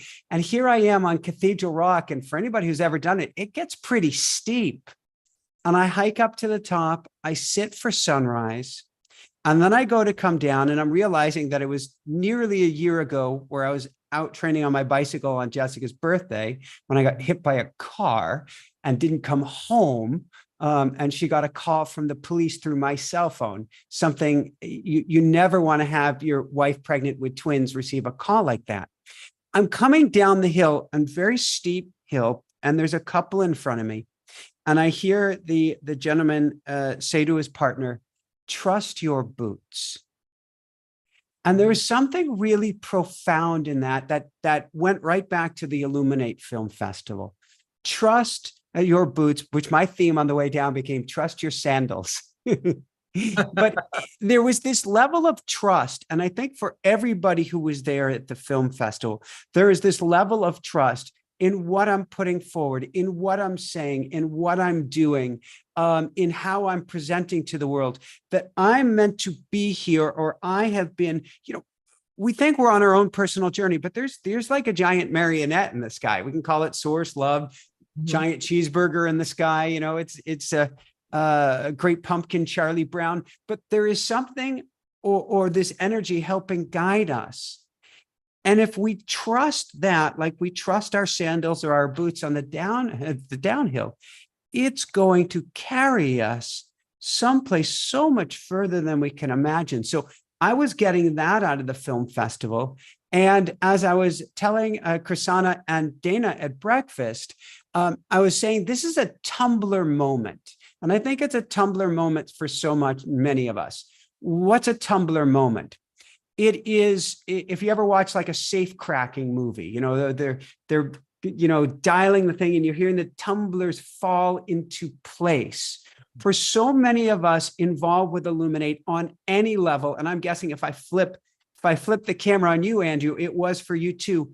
Things fell into place because of it that now will shift our forward direction and momentum. So flipping the camera, wouldn't you agree or would you disagree, Andrew? I would certainly agree for sure. Definitely. But speaking of the Illuminate experience, I am curious to hear a little bit about more about your experience, because it was, again, different from our other two participants that we heard from earlier in the program, in the sense that they were there for the entire physical events. And I just have to set the scene for the audience. So Michael came on board to participating in the Q&A post-program a little bit late in the game. It was maybe a week and a half before the actual festival. So, and I am also on the East Coast. So Michael is flying out to Phoenix, which is like a 4.5 to 5 hour flight. Then you have to drive 2 to 2.5 hours from Phoenix to Sedona. And you got in very late on Friday. And I think you were at the festival probably not even 48 hours, not even a full 48 hours before you had to head back home.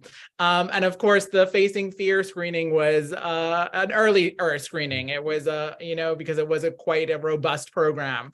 So I'm curious, and you got a lot accomplished, I feel like, in the time you were there. I kept like seeing you as, I was running around to other events and, shuttling filmmakers off. And I felt bad because I was like, we were connecting, but we didn't really have an opportunity to connect the way I would like to. So I'm just curious, like, what are some takeaways from your Illuminate experience and the connections you made? Because it was, very fast for you. Magic Festival of Homies. How's that?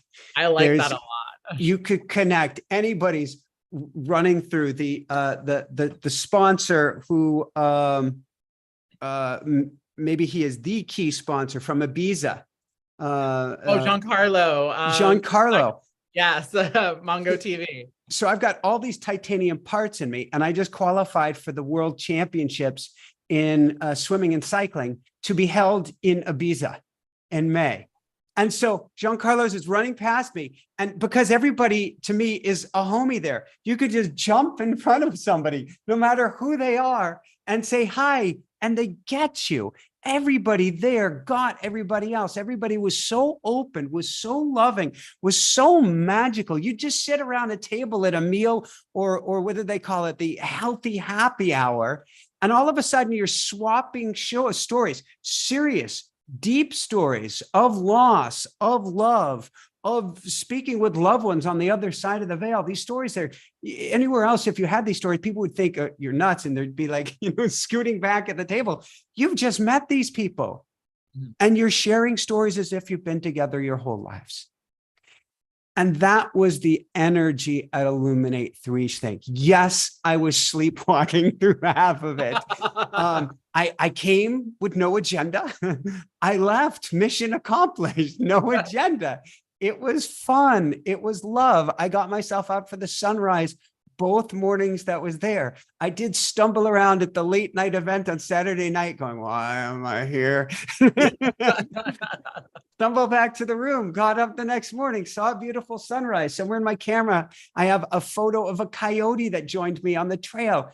It was pure magic. And then on a personal note, as this was in a sense like Dana, like Rosanna, this was my first time, at least, seeing myself on the big screen. I've done some pretty cool things. I'm going to probably do a lot more cool things.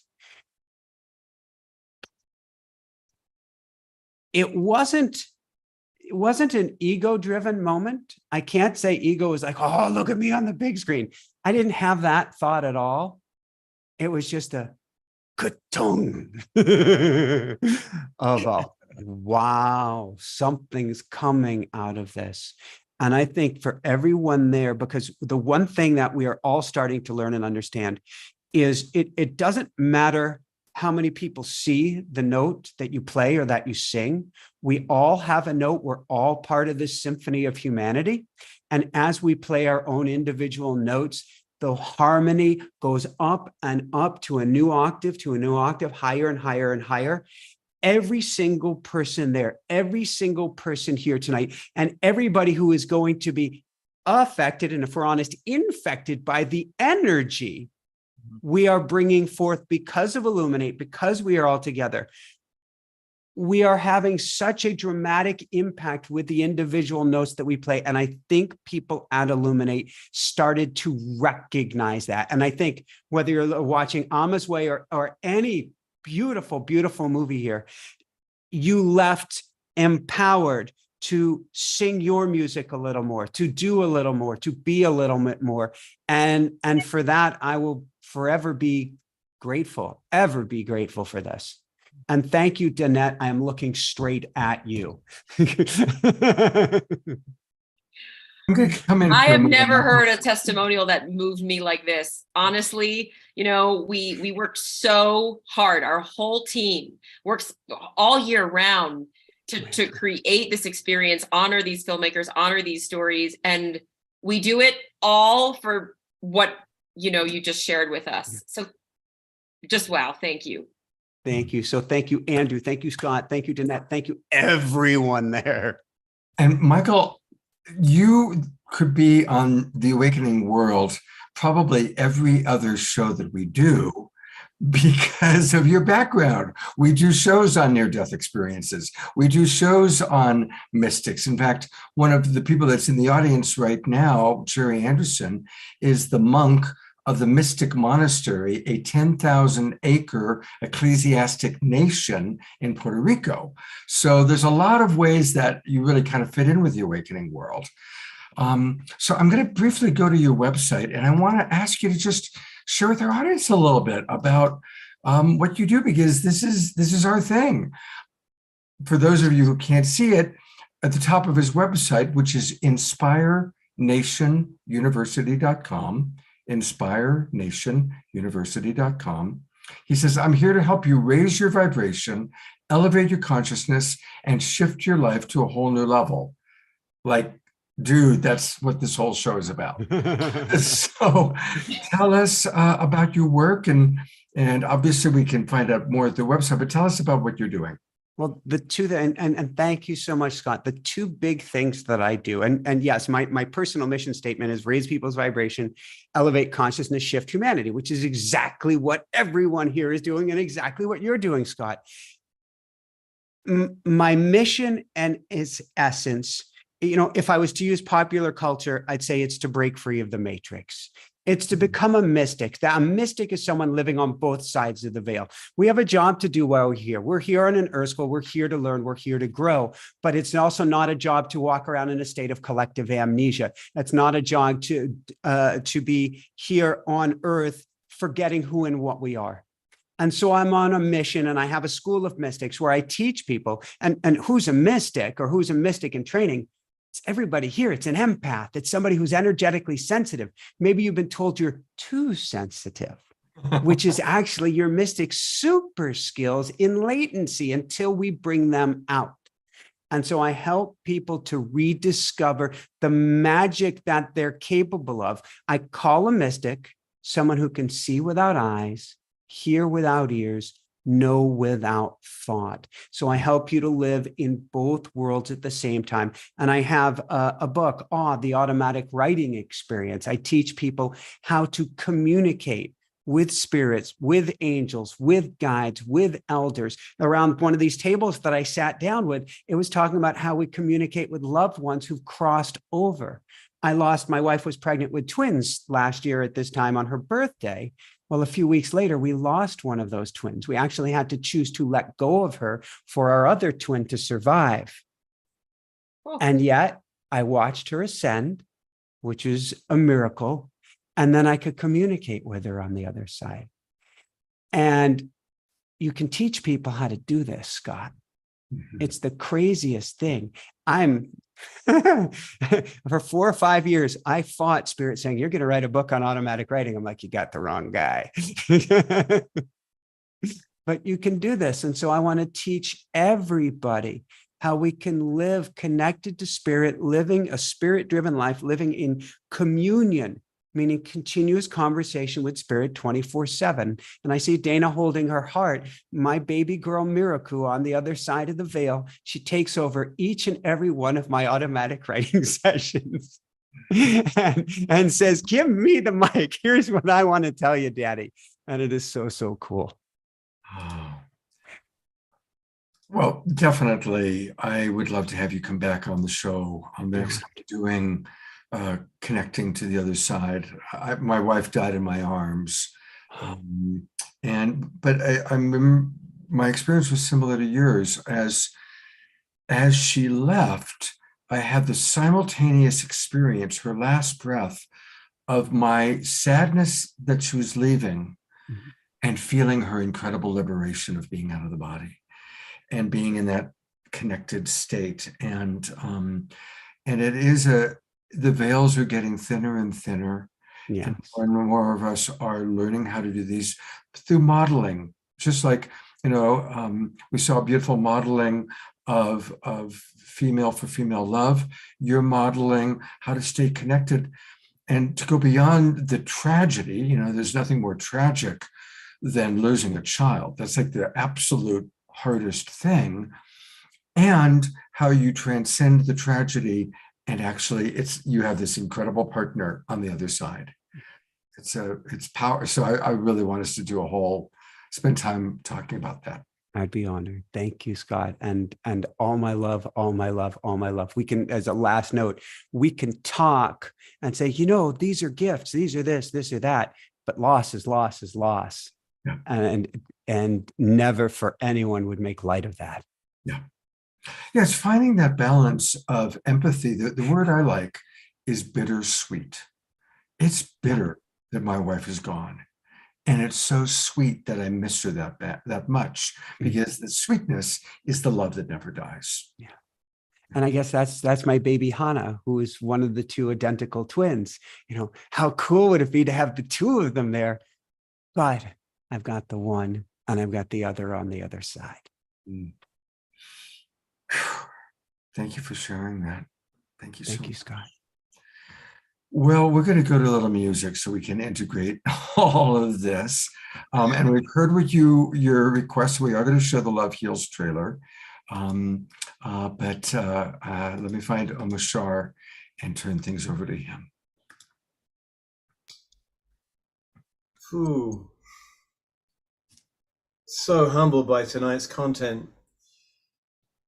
I'm moved in a way that has actually brought me really into my body.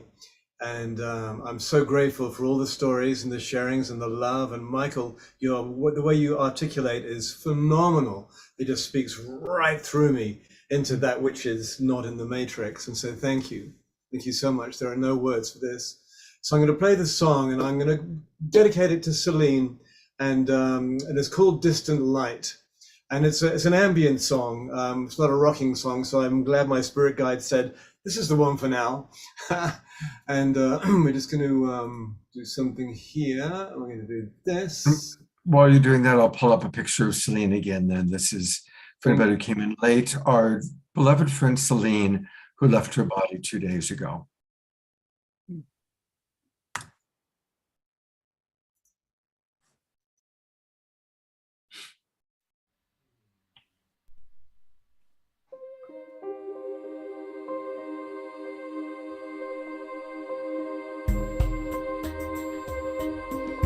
Deep breath.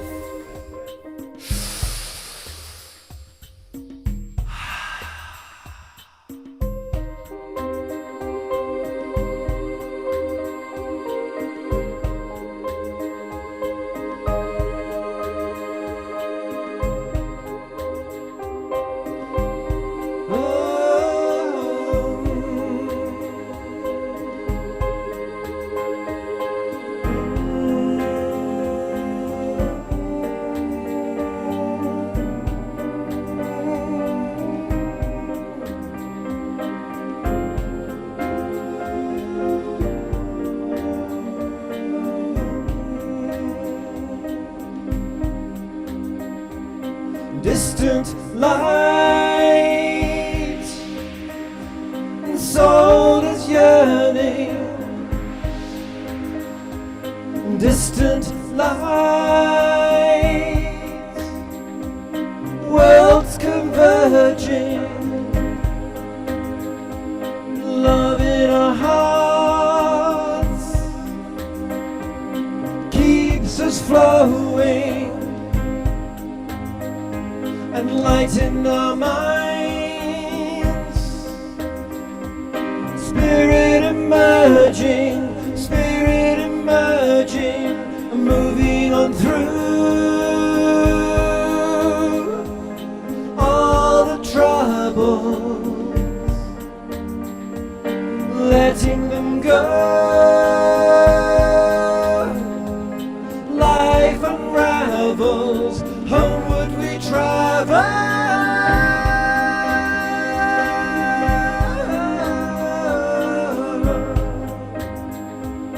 Homeward we travel.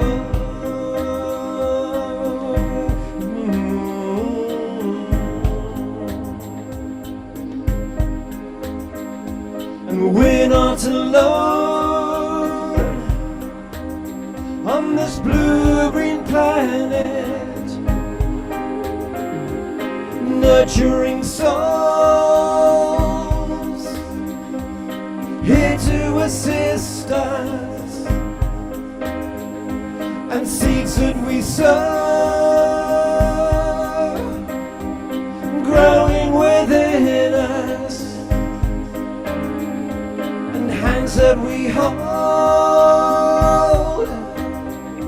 We're here to serve, we're here to serve, and moving on through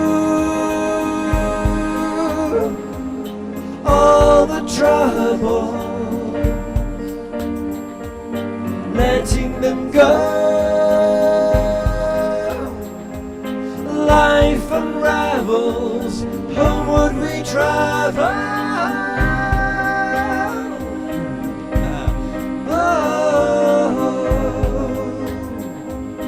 Homeward we travel.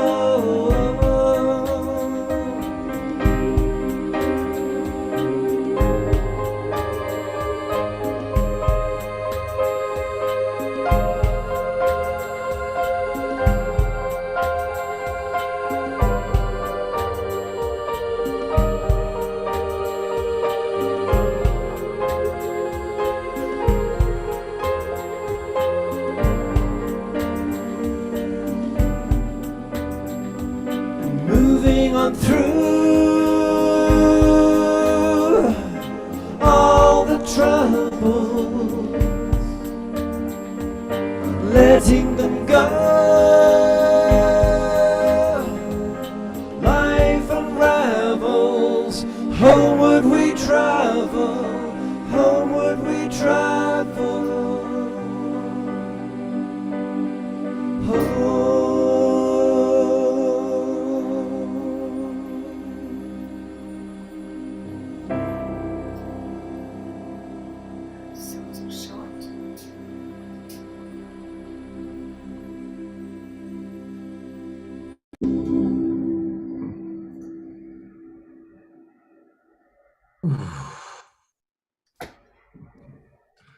What a perfect song. And again, thank you for dedicating it to Celine, I'm just so moved, and every expression tonight has just taken me deeper into my heart. And the more I dare to keep it open, the more alive I feel. So thank you all. Thank you, Omar. Thank you so much for all that you bring to our show every night, every show, 3 shows a week. Thank you so much, my friend. Thank My you. pleasure. Well, before we get to the what was next on the agenda, we're going to go to the Love Heals trailer. After listening to Dana and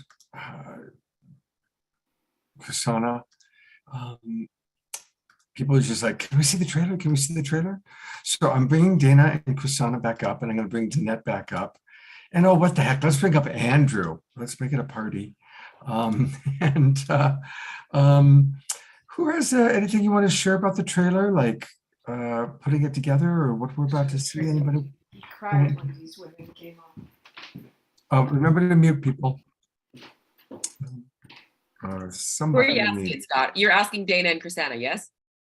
Yeah, if anybody wants to offer just an introduction to the trailer itself.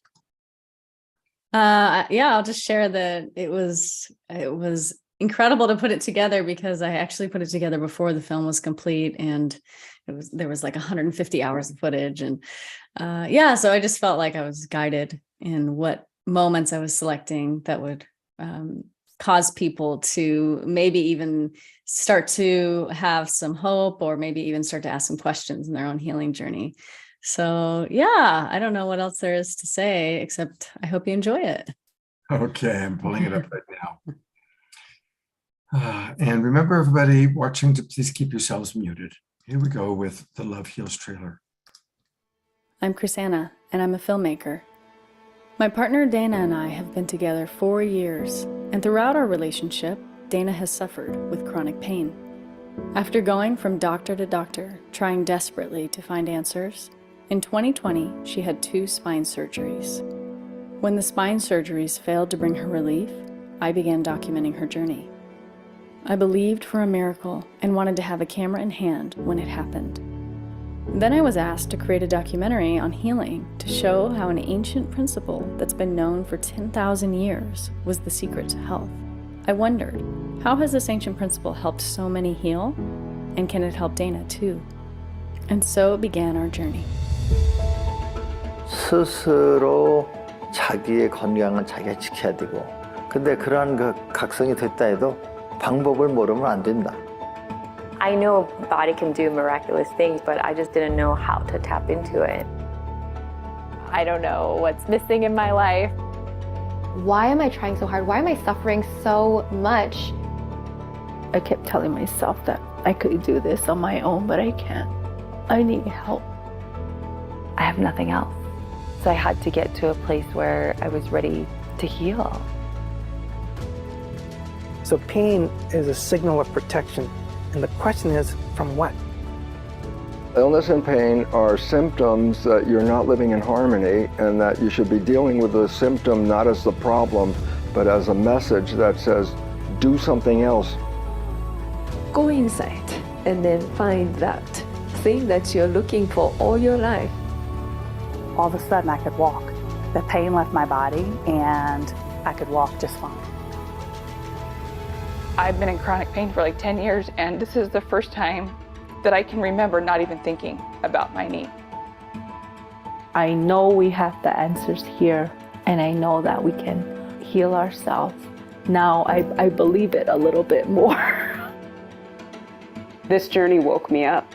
In the deepest pain and the darkest days, it allowed me to access something within myself that I wouldn't have otherwise.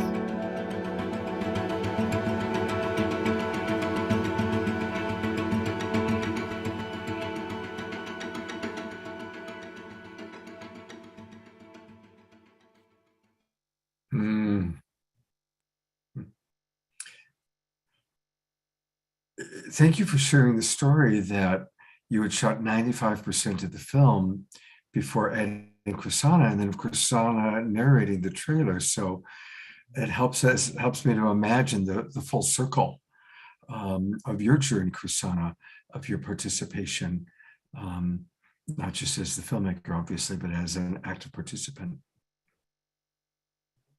Yeah, I was really hitting a wall creatively until I accepted that I needed to be part of it. So then it all started to come together. Heaven had its way. Isn't that amazing? It's so important just learning to listen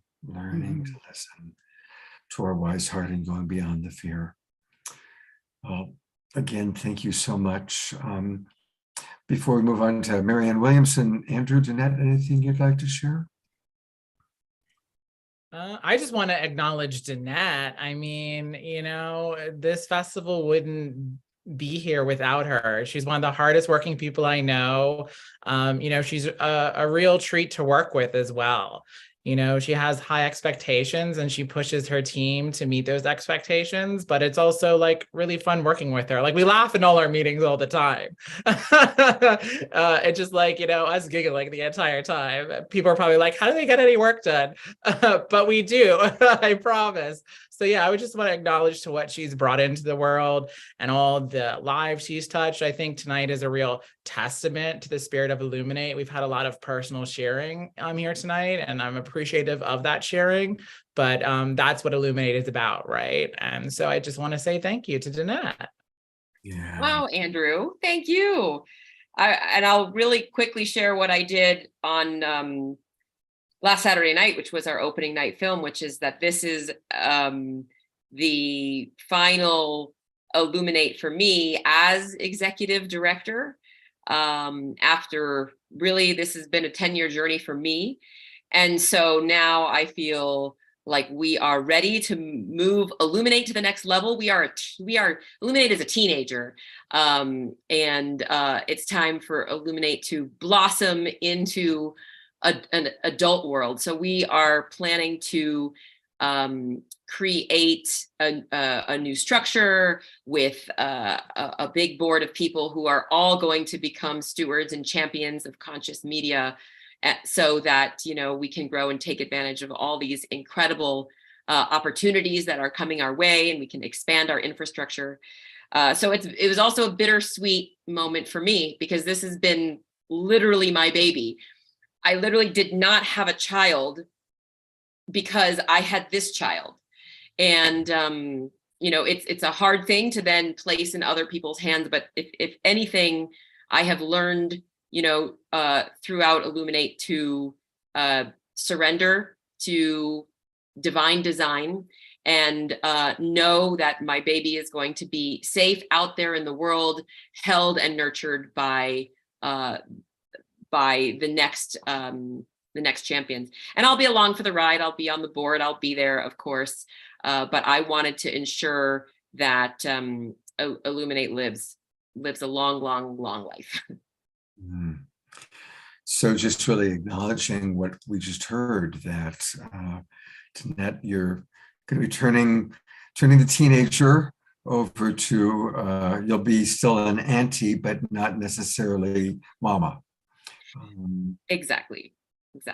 Want to make sure that Illuminate doesn't start and end with me, right? It's time to make sure that Illuminate is 100% sustainable. So that's where I step back, and I invite all of you, if you know, feel passionate about conscious media and you want to contribute, you want to be on a board, you want to, you know, maybe you feel qualified for an executive level position, you know, or you know somebody who is and does, we welcome you all. Please contact me. I'm at Danette@illuminatefilmfestival.com.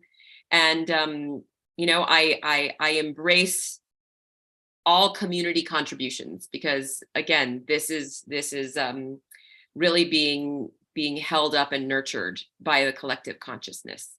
And so, yeah, I turn it all over to you. There's so many comments there's a lot of beautiful, beautiful comments. But I'll read Darina's. Heartbreaking, heart-opening, and heart-rejoicing experience, and tears flowing, gratitude and love overflowing all together tonight. Thank you, Scott, Danette, Kusana, Dana, Andrew, Omashar, and everyone. True Illuminate celebration and a love healing festival indeed. Thank you, Darina. And that sums up, I think, how so many people are feeling. Well, we're going to introduce Marianne Williamson. We did this wonderful Illuminated Visionaries program that I had the honor to put together. I called on some of my friends that you've all seen on The Awakening World, and before that on the Saturday Night Live show. And everybody else was able to join us live except for Marianne. So this is a pre-record with Marianne, and she shares some interesting things. So let's take a look.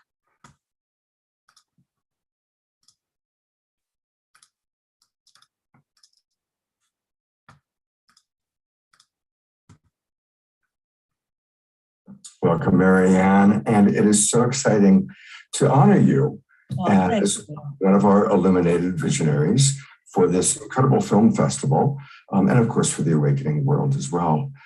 And so what does that mean to you? Like when you get the note, okay, we're honoring you as an Illuminated Visionary, of course it might be nice for the ego, but then on a deeper level, what does that mean to you?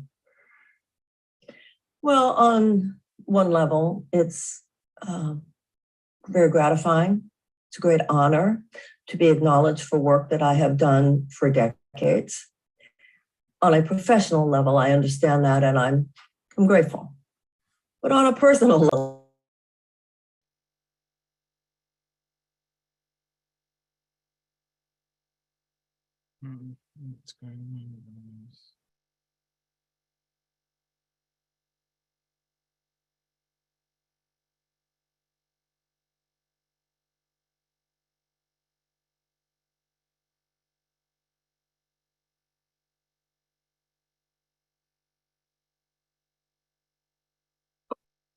Lost the sound, Scott.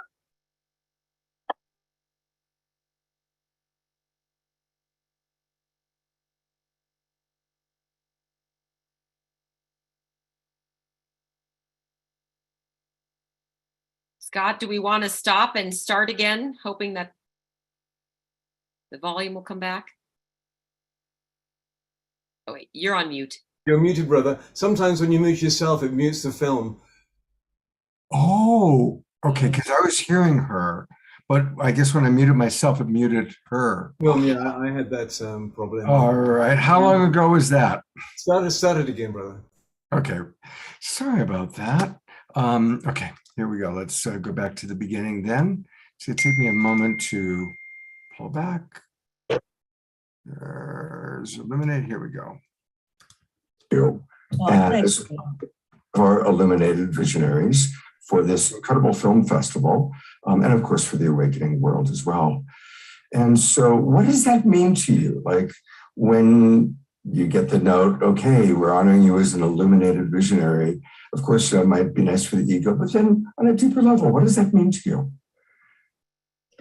Well, on one level, it's very gratifying. It's a great honor to be acknowledged for work that I have done for decades. On a professional level, I understand that, and I'm grateful. But on a personal level, the last thing I do is wake up in the morning and think of myself as a visionary. You know, in the Eastern religions, the guru never calls himself a guru. I'm a student, just like everybody else is. And no matter, you know, it's like your physical muscles, you might get to the gym and work out so much that you like the way your body is, but if you stop doing the work, your muscles will begin to weaken. And in spiritual world, the same is the case. You never get to stop working on yourself. And the moment when you are tempted, you know, I don't believe in this eureka theory of, you know, I got it. No. I might have gotten it 5 minutes ago, but right now I might be triggered. I might be triggered into that place where the wires are crossed and I don't know how to express my love and get my needs met. You can call these your character defects, your wounds. So when I think of myself as someone who's working on my wounds, my character defects, my temptations, as much as anyone else is. And the Course in Miracles says that everyone has a highly individualized curriculum. So my work is in every moment and every circumstance. What are you choosing, Marianne? Are you opening your heart? Are you there to give? Are you there to get? Are you there to complain? Or are you there to open up to receive and all the love that's here? Are you judging someone, or are you focusing on someone's goodness? That's the work of my life. And anything that happens in the outer world, you know, professionally, I think has to stem from that. So I feel the greatest work I can do for others is to work on myself. I always say that I'm not trying to get the message out, I'm trying to get the message in. It's beautiful. I mean, I love your humility. And it's true, you know, we can be like in that enlightened moment, and then something happens and we get triggered and reptile brain takes over, right? And it's important to recognize that because, you know, Sri Aurobindo wrote about the dangers of enlightenment, and that whenever somebody has a lot of popularity or sudden infusion of money or fame or success, it's a dangerous time because all aspects of self can get expanded. Absolutely. So how has that been for you when you've had lots of attention, lots of focus, lots of energy coming your way? How have you managed all the different aspects of self, including the perfectly human, less evolved parts of yourself? I can look back at this point in my life and think that I pretty much fell into every temptation possible. Never over the line, but pretty close to it. You know, when I say close to a line, I don't think I ever crossed into serious lack of ethics. But I've crossed into moments that I would definitely look at as blindness and ego due to situations where supposedly an actually theoretically I knew better. I think that's what's true for most of us at a point in our spiritual journey.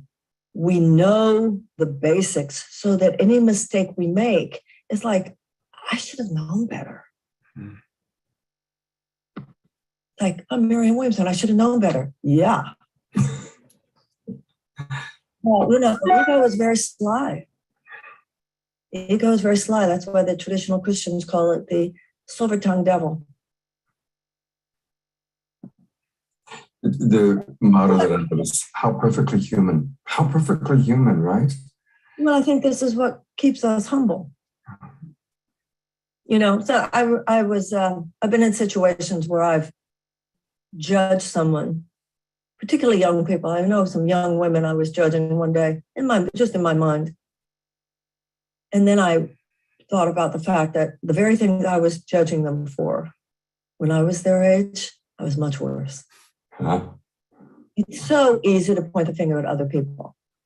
I love it when other people say, oh, Marianne's ego. Well, you have to have an ego to be pointing at my ego. Only your ego would. So everybody needs to just point at their own. Beautiful. I love that at the time that we're talking about you as a visionary, we're actually having this very beautiful human conversation. And I'm appreciating your humility and your honesty because you are a role model for so many people. And people can get lost in the idea of, oh, well, Marianne's up here and I can never be that. And then it adds to people's shame.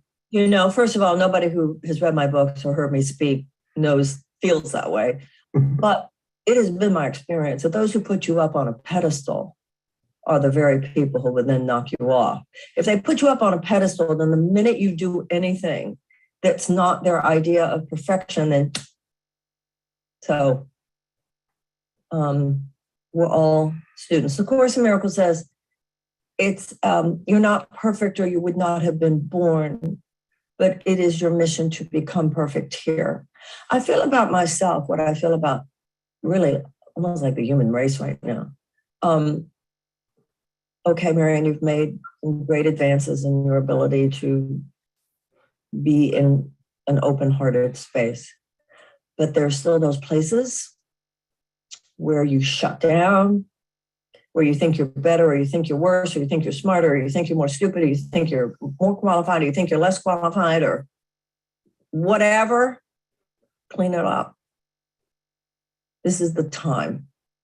We all have, it's kind of like you have a drawer in your house or a closet, and all the stuff you don't quite know what to do with, you just shove it in there.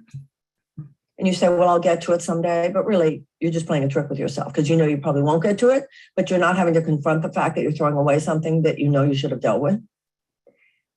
That's the closet we have to clean out right now. That's the drawer. And I know we'll feel so much better when we do. So I'm having to face some things in myself right now that are very intense along that line. Thank you for sharing that. It's very beautiful, and deep breath there, deep breath, may we all clean out our closet and get the support that we need for cleaning out the closet, because it is important to get that support during these incredible times. That's what our society is very lacking right now. We kick people when they're down. Hemingway said, everyone is broken, but some grow stronger in the broken places. When we fail, when we admit our darkness, which we have to do, he says in the Course, I cannot take from you what you will not release to me. Those are the teachable moments. And that's when we need to bear witness with others. I'm going to stand with you while you do this work of exposing and detoxing and thus healing and improving.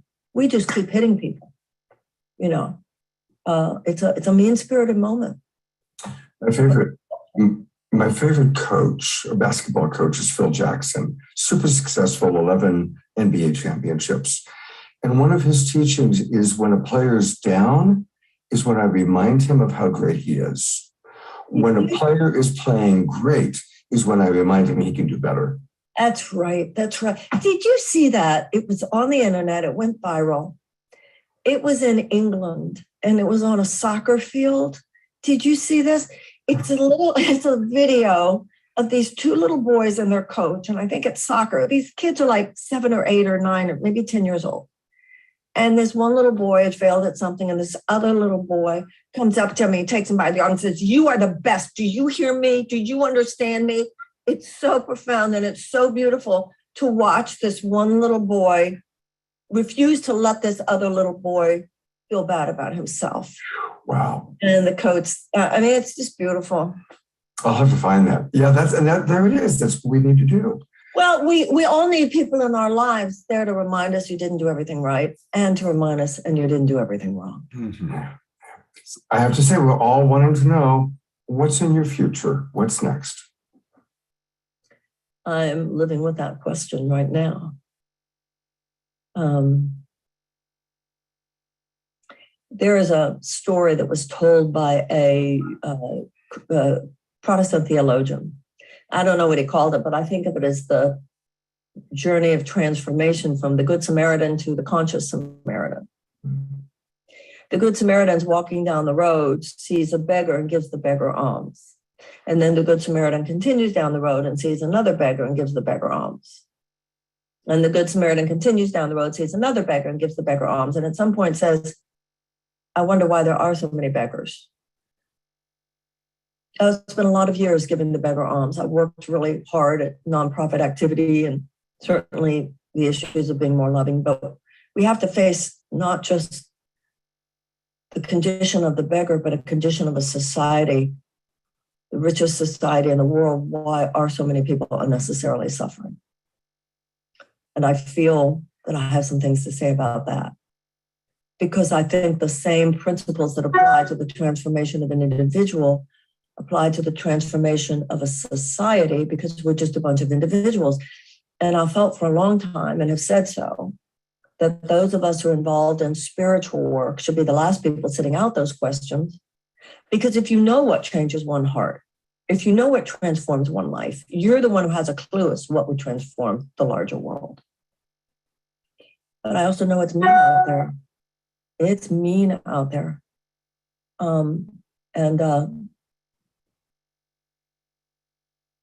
So that is one of many factors that are playing in my head, determining what my own path might be in the future.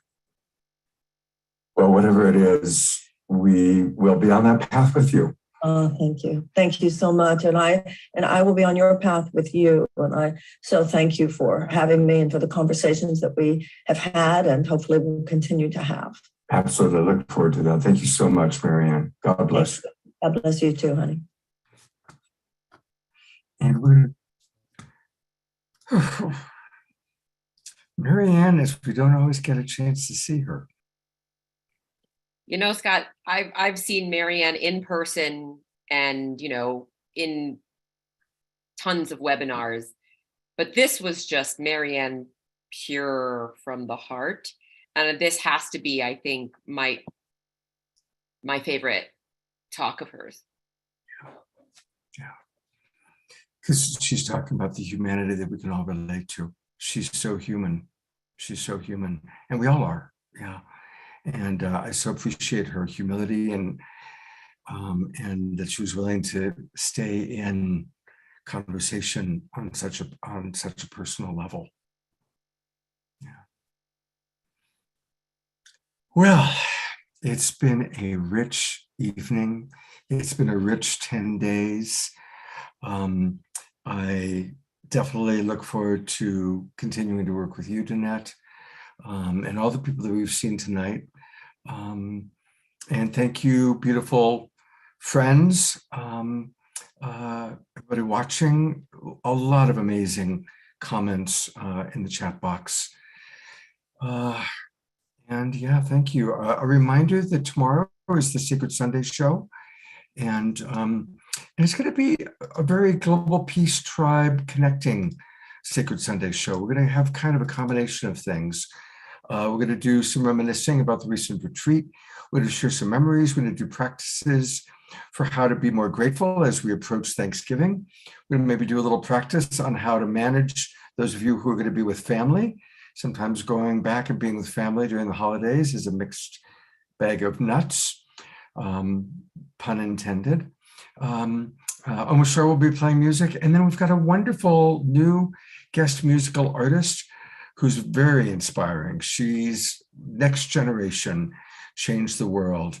Varahi Amahir will be with us. So it's gonna be a wonderful show, Sacred Sunday show, tomorrow morning, 10 o'clock. And then next week, we're gonna be collaborating again with our friends with the Global Coherence Pulse, Teresa Collins, and it's gonna be a combination of art, science, and spirituality. And she's got some great guests planned. And we'll, of course, send out an email about that. So thank you again. And I'm going to go to Fanny and Vigari to close us out with some beautiful music. Hello, Fanny and Vigari. You're muted.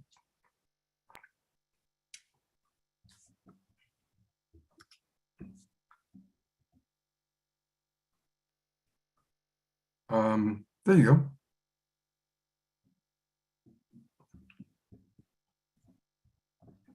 What a wonderful, wonderful night to be with you here. All of you, all this energy and consciousness and uplifting. This one is called Music is Flowing.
Music is flowing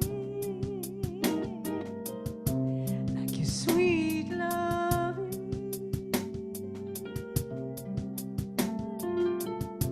It keeps on going like the river keeps on going to where you've never been before.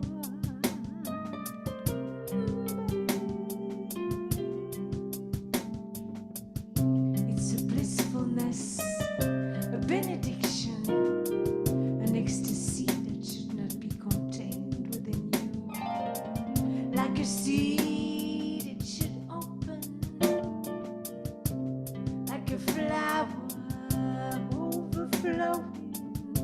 So spread your fragrance, your radiance, your dance of the beyond. You dance for everyone.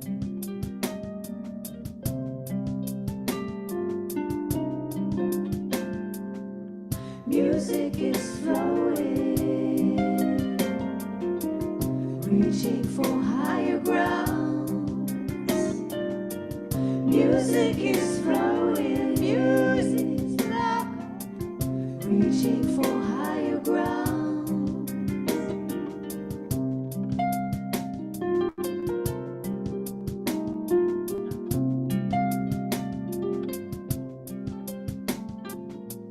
Music is love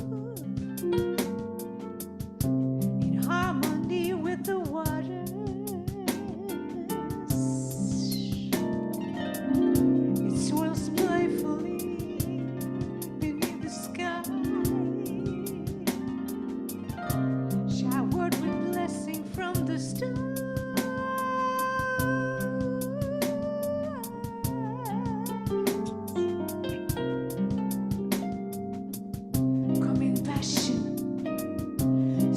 your light in the dance of the beyond, reaching in, reaching out, in the dance of the lovers. Drink this sweet, sweet nectar,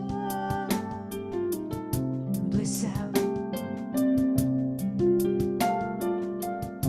reaching in and reaching out to the divine within.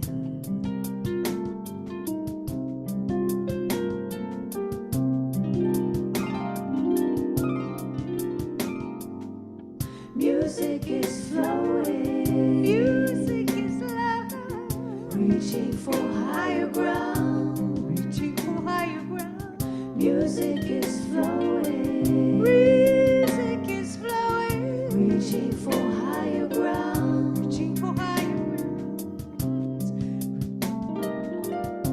reaching for higher, higher grounds, reaching for higher.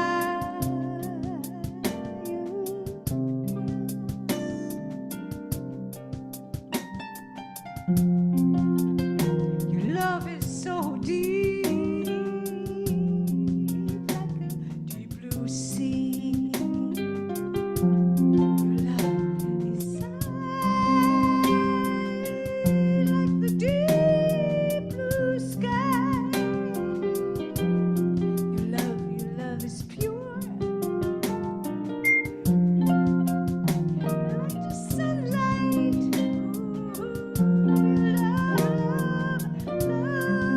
Love heals like the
keeps on flowing to where you've never been before.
Music is flowing. Music is flowing. Reaching for higher ground. Reaching and reaching out.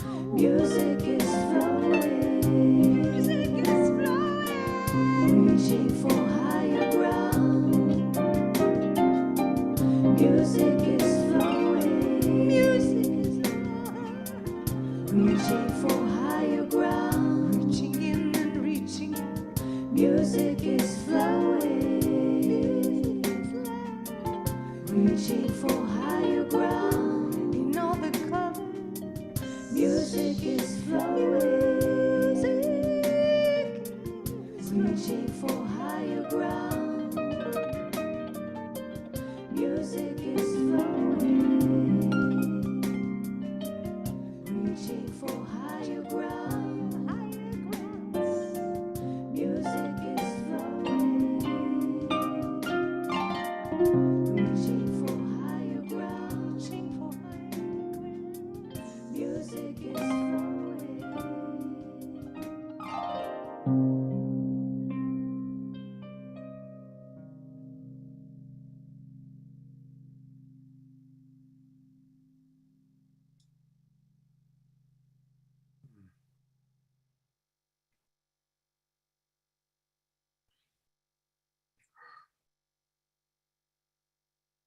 Thank you for taking us into such a beautiful high vibration, so reflective of this evening and really of almost all the shows that we do.